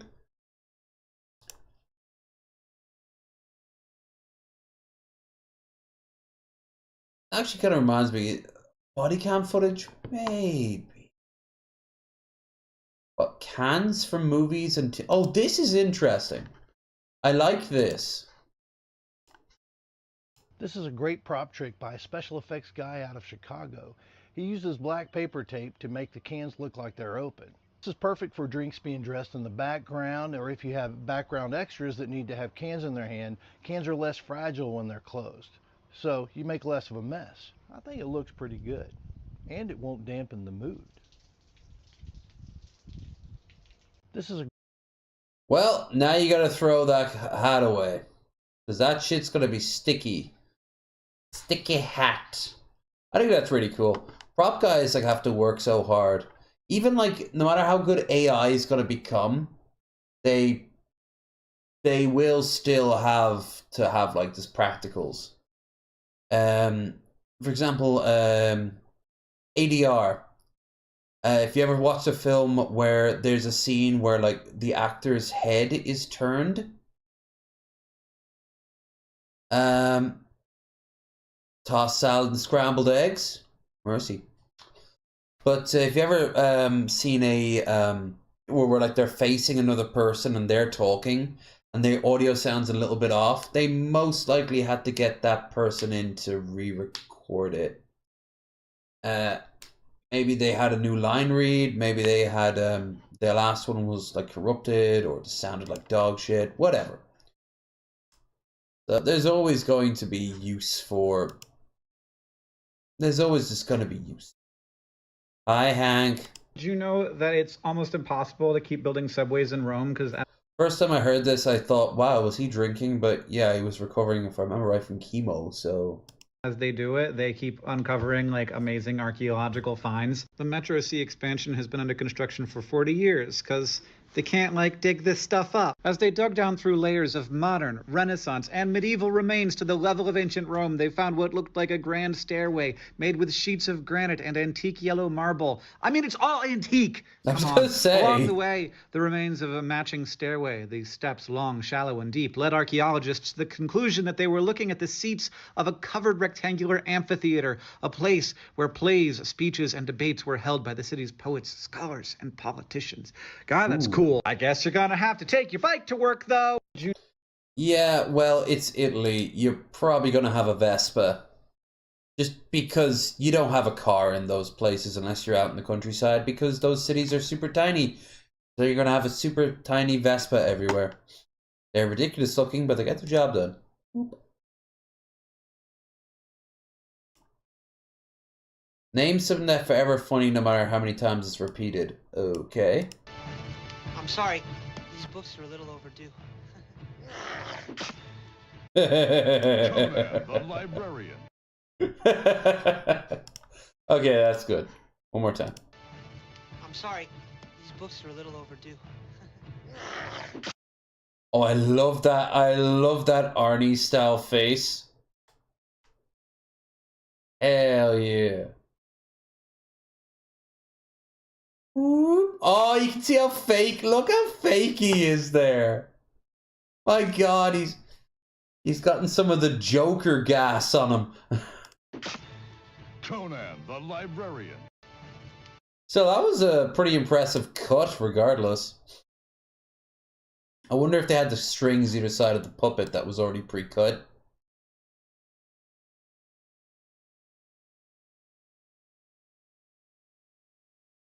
He turns from a nerd. He turns from a little Jewish nerd to a 90s lesbian. Conan. He's bigoted either way. I've been seeing a theory that Conan is actually the Emperor from 40K. And they definitely at least go to the same stylist for their hair. They're both from like a pseudo Middle Eastern culture. They're both tans. They both rule over kingdoms. Do heroic deeds. Yeah. I can see the logic.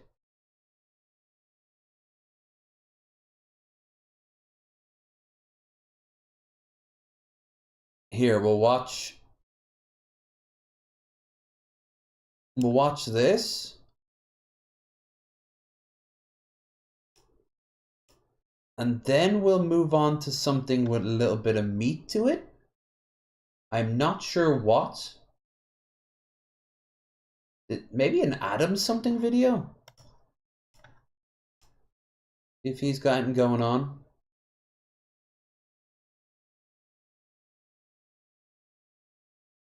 I have no idea what that's about. Or that one for that matter. Catfished again? Really? Oh, but that's two, and that's like an hour 40.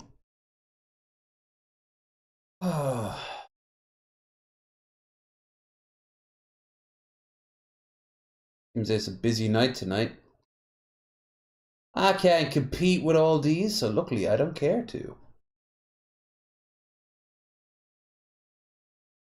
Ooh, Kent Rollins. That's 3 months old though.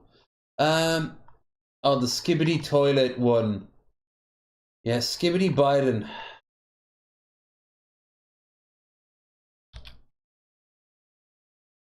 Skibidi Biden. Skibidi Biden. Oh, no. Lesson in meme culture. So, yeah, I'm not gonna do this one because I'll get in trouble. But yeah, they just do this. Skibbity Biden. Skibbity Biden. Skibbity Biden. Skibbity Biden. Joe. Skibbity Biden. Hitler's language. Trump is using Hitler's language.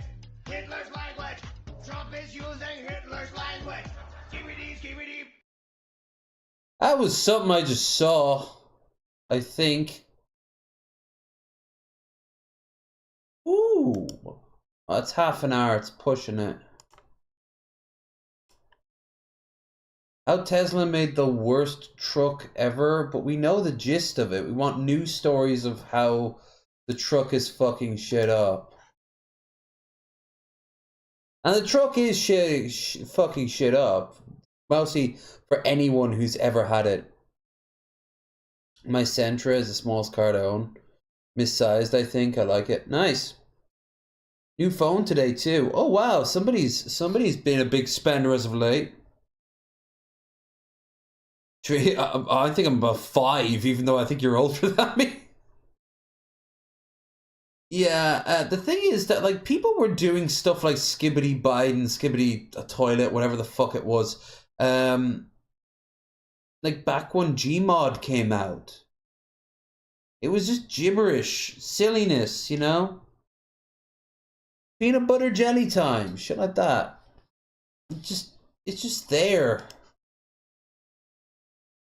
Cracker Barrel is just a Waffle House with a gift. There'll be like 15 other things in the future, by the way, that will all be like Skibbity Biden, that will just push us further away. And eventually the people who made Skibbity Biden will look back on, look to the latest trend and have no fucking clue what the hell it is. Shop. Don't you ever in your cartoon life disrespect Waffle House Cartoon like that again. life. My spirit don't even feel welcome in a Cracker Barrel. At least when I go to Waffle House, I know the only things that's welcome is smoke and violence. Cracker Barrel is just a Waffle House with a gift shop. Don't you ever in your cartoon life disrespect Waffle House like that again. My spirit don't even feel welcome in a Cracker Barrel. At least when I go to Waffle House, I know the only things that's welcome is smoke and violence. Yeah, I've only ever been in one Cracker Barrel, and it was very white. It was very old.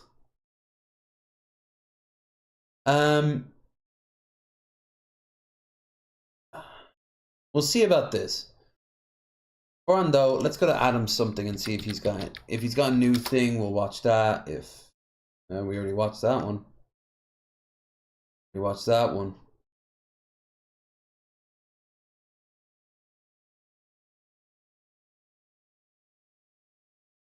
Ooh.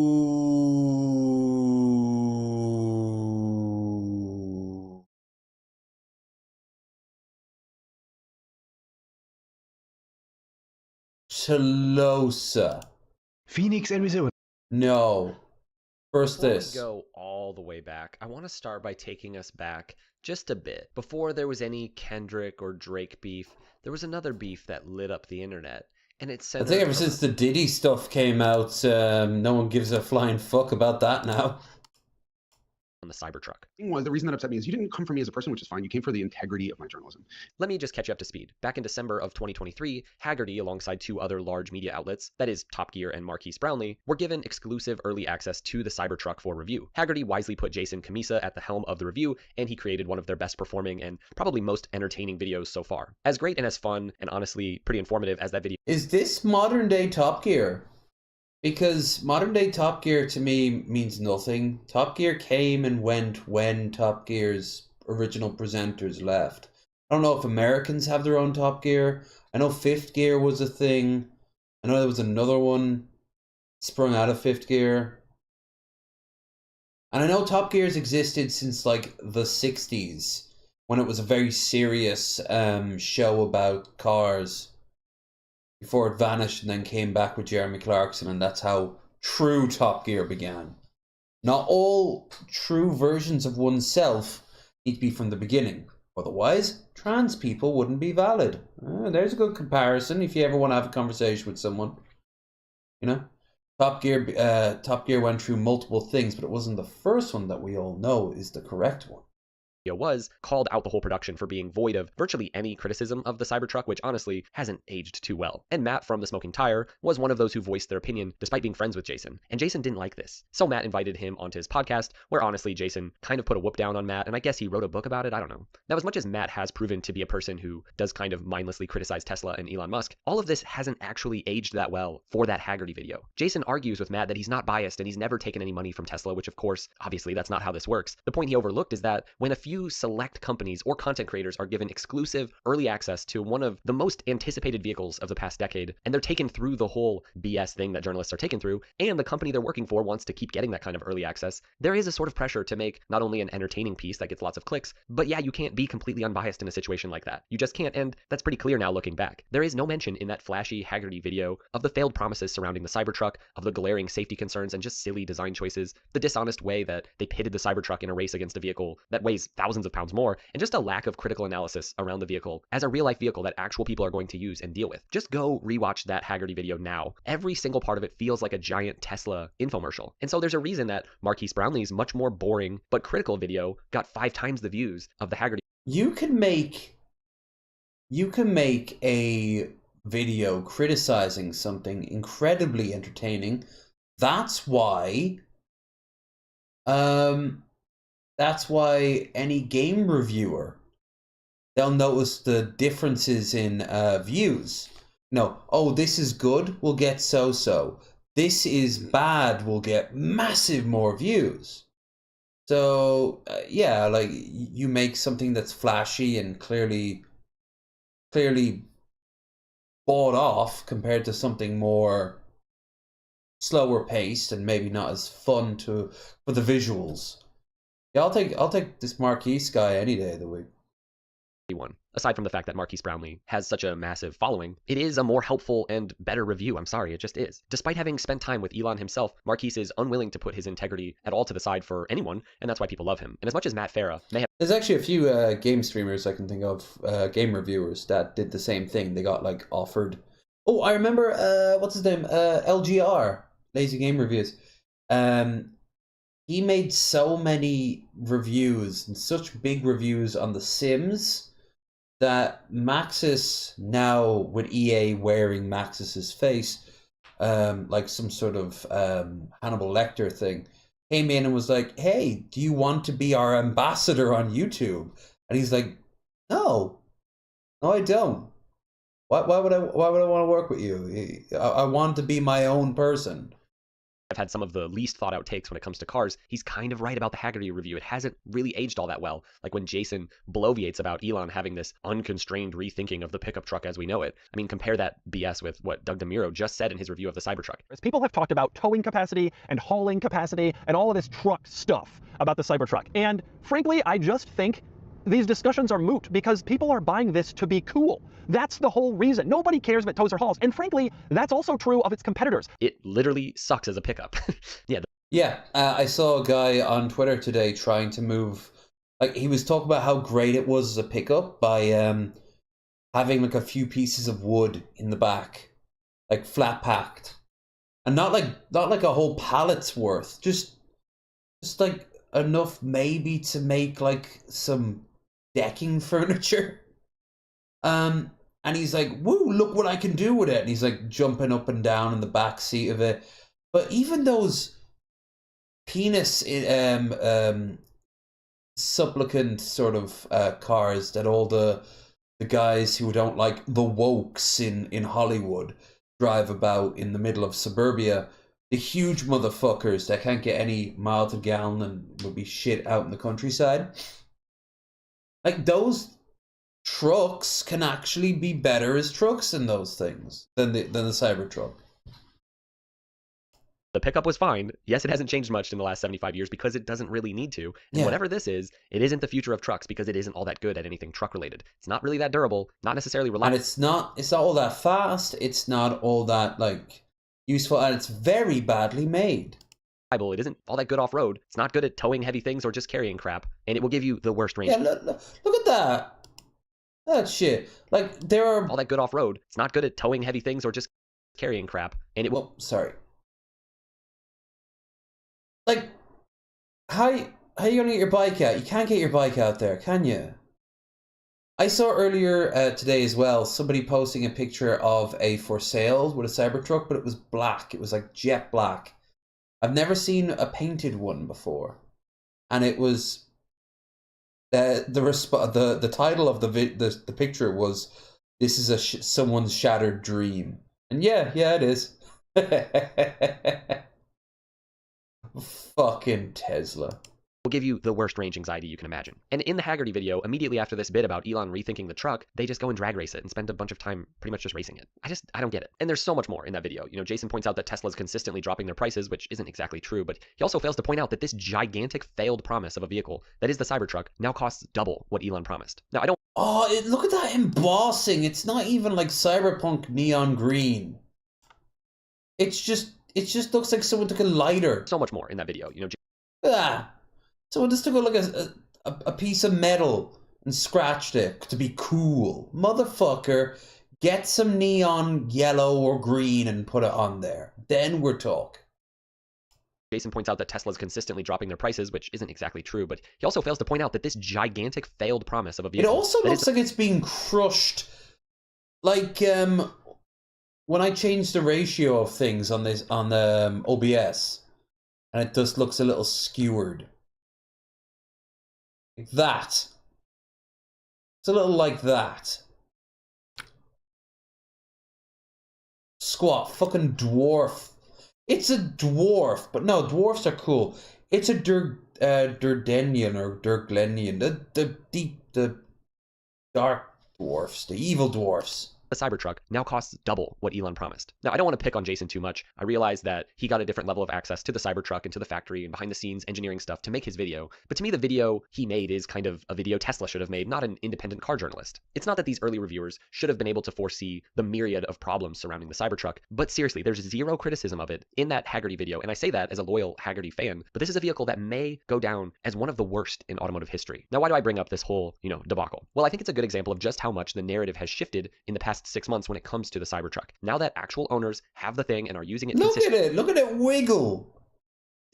And the sort of cloud of hype is clearing. The release of the Cybertruck has been nothing short of a disaster, and all 4,000 Cybertrucks have just been recalled. Not because they're breaking in every imaginable way, which they are, or just because they kind of suck in general. It's because the accelerator, or come on, it's the gas pedal, it's sticking. This is not the kind of vehicle that you want to have a sticky throttle. That's not okay. So, how did we get here with the Cybertruck? In my videos, I like to look at how vehicles from history were developed and what we can learn from their stories. I'm currently working on a video about the history of the Oscar Mayer Wienermobile, which... Oh, hell yeah. I'll watch that on stream. If not, I'll watch it off stream. I want to see the Wienermobile. I think I would rather daily drive than the Cybertruck. Oh, I would love that. I would just love the Wienermobile so much. It looks like a nightmare to get in and out of. It looks hell for turning. It probably has no air conditioning. I don't care. I want the damn thing. I wish IP2 had been filming inside the Oscar Mayer mobile. Cybertruck. And it also might be the only vehicle that would turn more heads. The unanswered question for me surrounding the Tesla Cybertruck is how it was developed. What were the real motivations? How did this monstrosity come to exist? And how did it take the shape that it did over the course of its development? And does it have any chance of really succeeding as a truck in the long run? I think a video like this will be much easier to make in, say, 25 years when we know more and more of the behind the scenes details get leaked. But I'm going to try to make it right now. So sit back and relax because we're going way back for this one. It's July of 2012 and the long-awaited Tesla Model S has just went into production. This would be the controversial electric car company's first mass-produced production vehicle. Despite not owning Twitter, CEO Elon Musk is tweeting, and his tweets are performing pretty well. In a reply to his own tweet about the goals surrounding the Model S, shortly after its release, he says this: "Would love to make a Tesla Supertruck with crazy torque, dynamic air suspension, and corners like it's on rails. That'd be sweet." Now, this is all the way back in 2012, which is pretty interesting. Nah, this is too nitty gritty.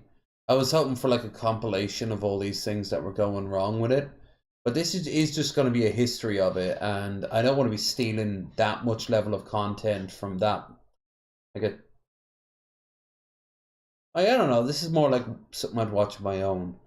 But something tells me I'm going to agree with everything he says here. I'm not even that much of a car guy, but I mean, the Tesla truck, the Cybertruck, is so universally loathed, except for a select few people who are just so desperate to make it work. They're like crying through their fucking sunglasses about everything else in the world. But at least they have the Tesla car, the Tesla truck, right? No, they don't. They don't even have that. Because they suck. But it suits them perfectly. Is a monument to man's arrogance. It's a city of 5... Right off the back, that was a King of the Hill reference, so I respect you greatly there, Adam. million that should not exist. An endless sea of concrete, asphalt and single-family homes in the desert, briefly interrupted by a small group of skyscrapers. Temperatures during summer normally reach above 40 degrees Celsius with 330 days of sunshine each year. Despite the dry, hellish desert climate, the lawns are lush and green, nearly every house has a swimming pool, and the city is dotted with large, verdant golf courses. All this in the wake of a historic drought and accelerating climate change. Phoenix has been called the least sustainable city in the world, for good reason. Climate change plus 5 million strong desert cities do not go well together, to put it mildly. And what's this? Uh-oh.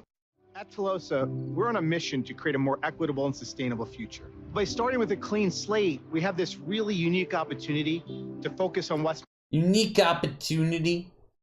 Most important. We're not just building a new city. This is a new model for society.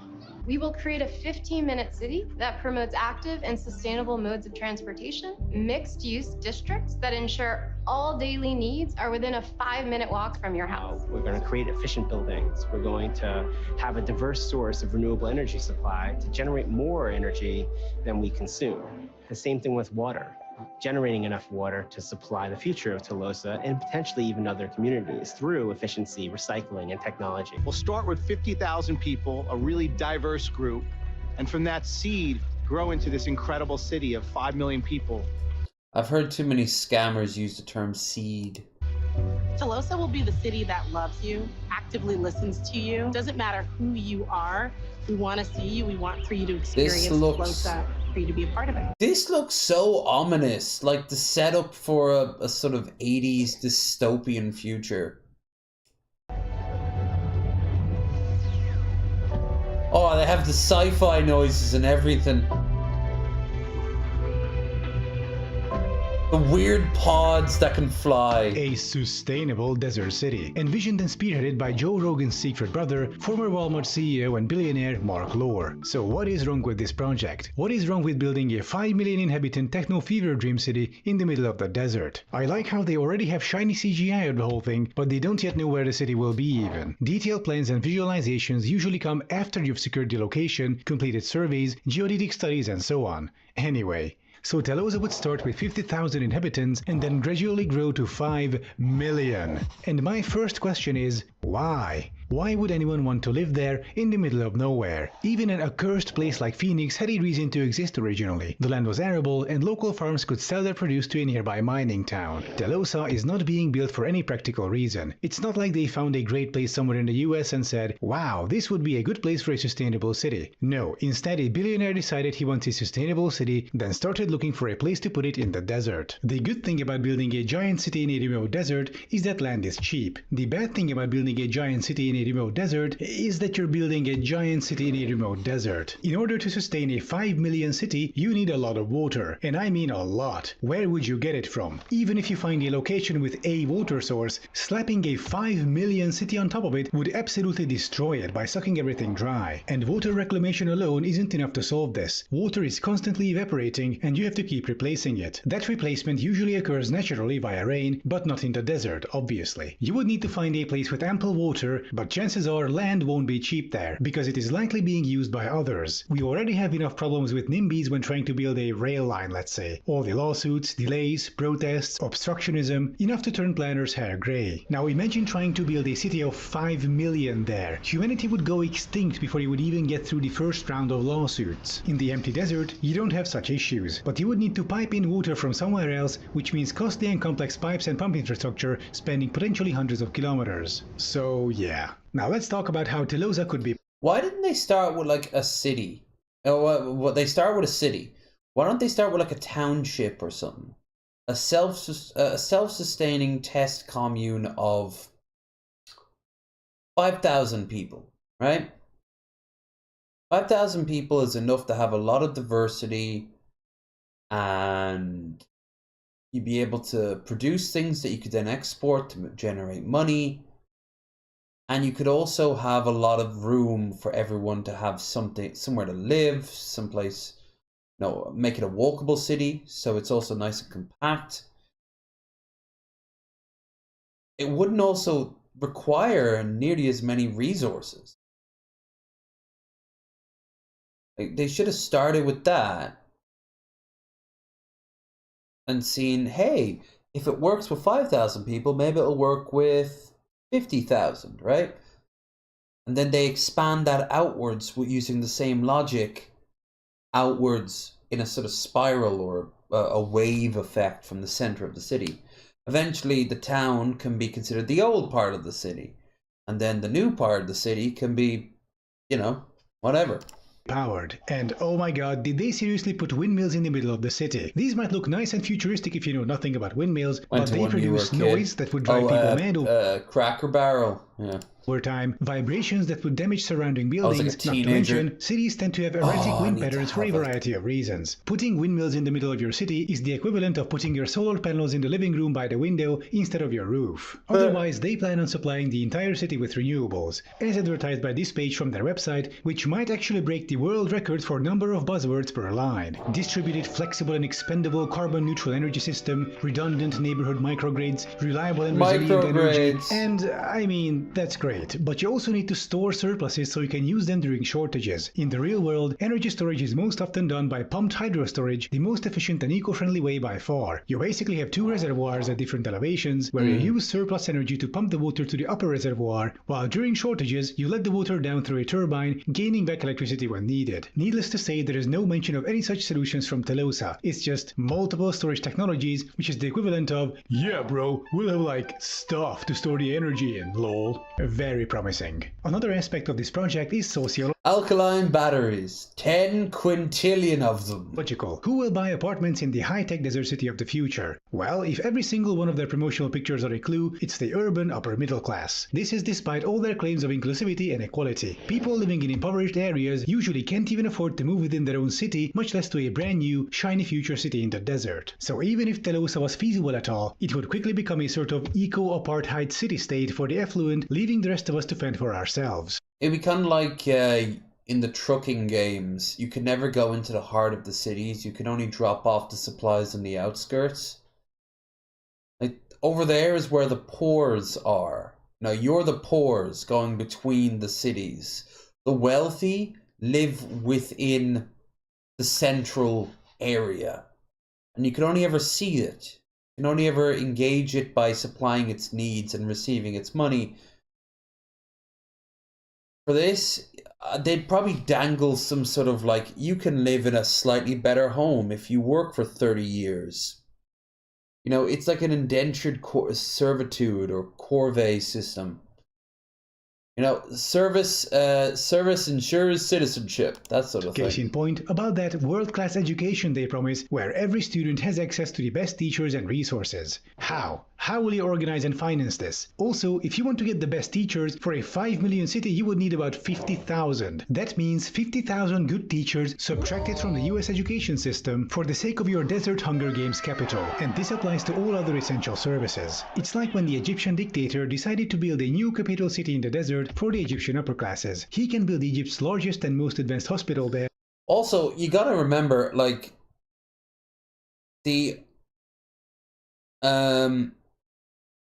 there's only a finite amount of teachers on this planet, and new ones coming in all the time are getting snagged up by other peoples.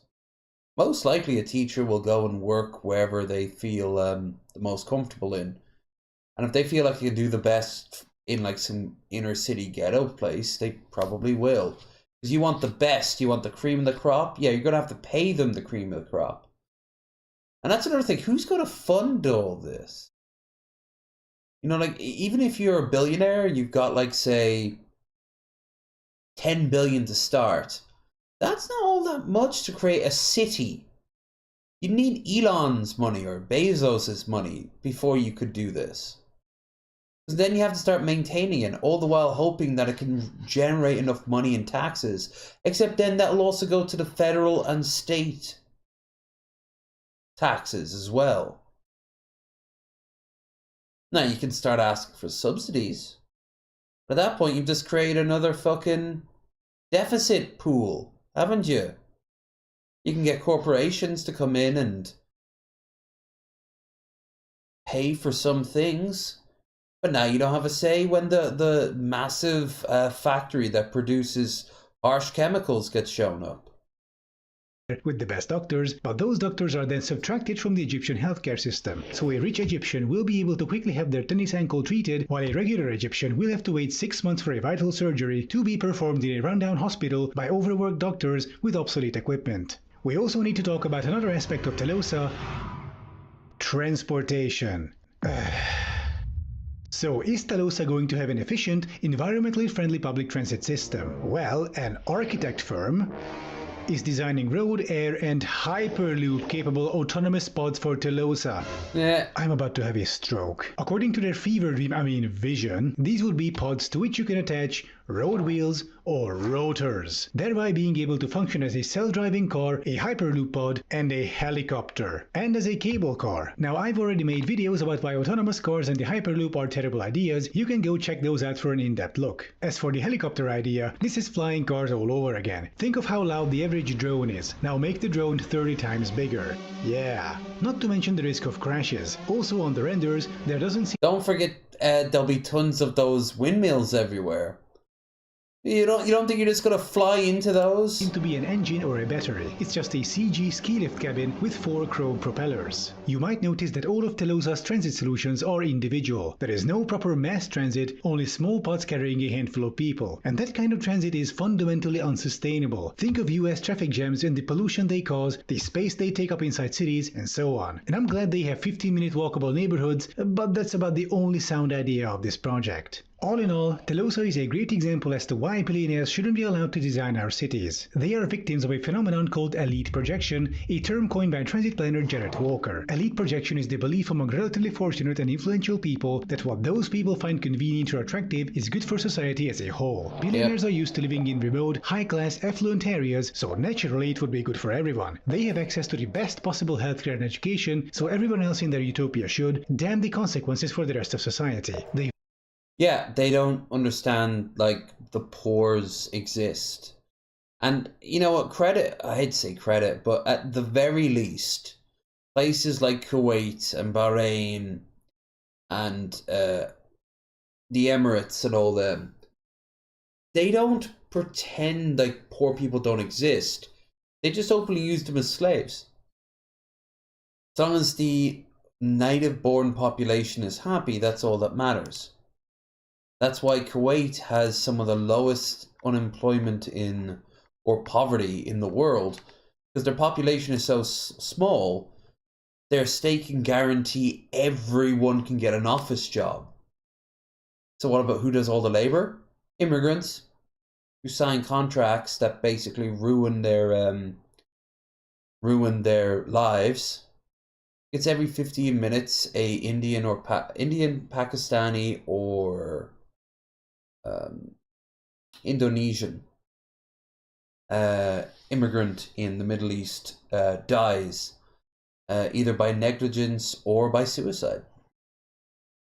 Never set foot on public transportation, so naturally individual pods are the way to go, and so on. In its current form, Telosa has a ton of problems, so how do we fix them? Easy. If Mark Lohr wants to create sustainable places to live in the US, he should start somewhere else. Places where lots of people want to live and where there is plenty of space to build, namely the downtowns of most American cities. Pictured here is the center of Detroit, where most space is occupied not by buildings, but by urban freeways and surface parking lots. Why not lobby for zoning law changes and help densify the area with sustainable housing? Or if you find downtown land prices too high, I have good news for you. Just outside the center, there is a plethora of cheap, rundown, half-abandoned single-family home areas just waiting to be bought and redeveloped. Just imagine what you could do there with some eco-friendly mid-rise housing. And Detroit doesn't have a drought problem either. Why insist on a desert city in the middle of nowhere? Why not just fix existing US cities instead? Actually, I know exactly why. You see, around the time I made my video about NEOM, the Saudi Line City bullshit project, one of its hired consultants reached out to me. We had a conversation where he explained the true extent of the idiocy behind the scenes. Obviously, I cannot share his name, picture, or even recorded voice for fear of prison or execution, but I will summarize what he told told me. Basically, these projects begin with a billionaire dictator having a stupid megalomaniac idea. They then hire consultants from a consultancy firm to visualize said idea,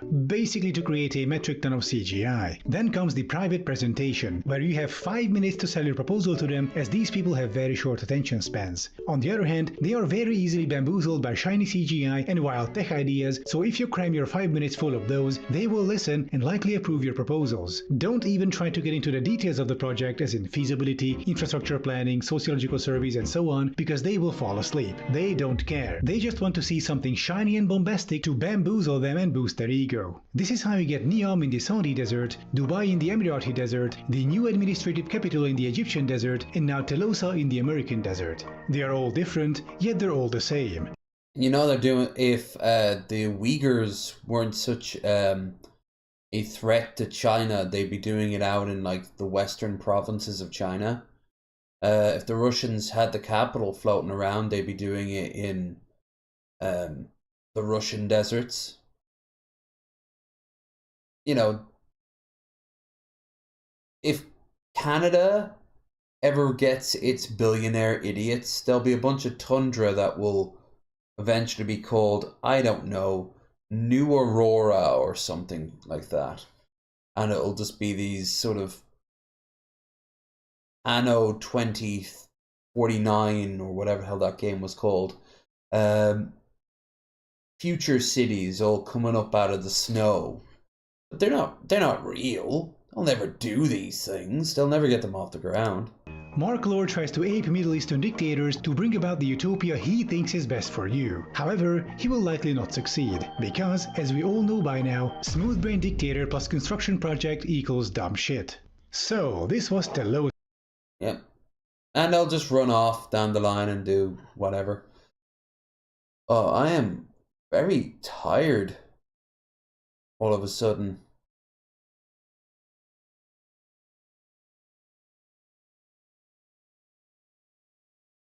I am actually very tired.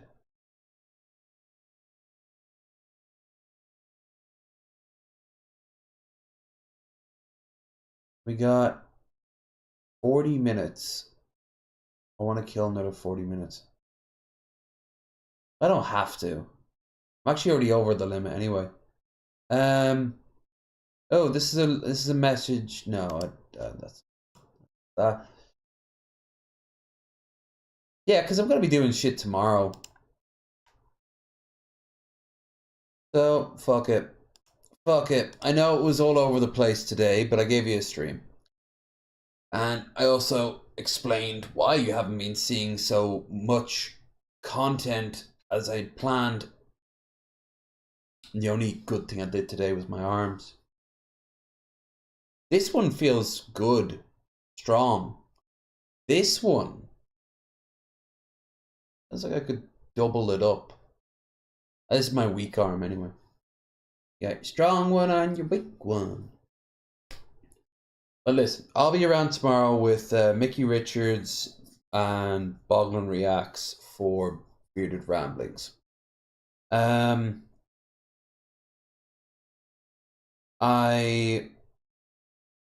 also will make up the schedule, but I don't think I'll be streaming. I don't think I'll be making as big of a list this week, because after all, I've got Wednesday off to see Lady, and I'm also just meh, you know. I'm feeling Fallouty though, and we have to play some farming at least once. I think farming will be good for our next drunk stream. But yeah, I want to thank everyone who watched and anyone who will watch in the future. Check out the links down below. It works now. Don't forget to like, share, and subscribe if you haven't already done so. Don't forget to help out your boy by also joining over on Twitch, where I will be gaming most likely in the next few days. Oh, and if you join our Discord, I'll be doing my watch party in the day or two. We're gonna watch some Cocktail. Yeah, Cocktail. Alright, well, sorry for all the fuck up, guys, but quite honestly, I've been out enjoying my life off this. I've literally been touching grass. And so actually, I rescind the sorry. I've been enjoying myself. I do add a sorry for a different way. Sorry for making plans that I couldn't live up to. Yeah, see you all tomorrow for the podcast. And until then, take care. Bye.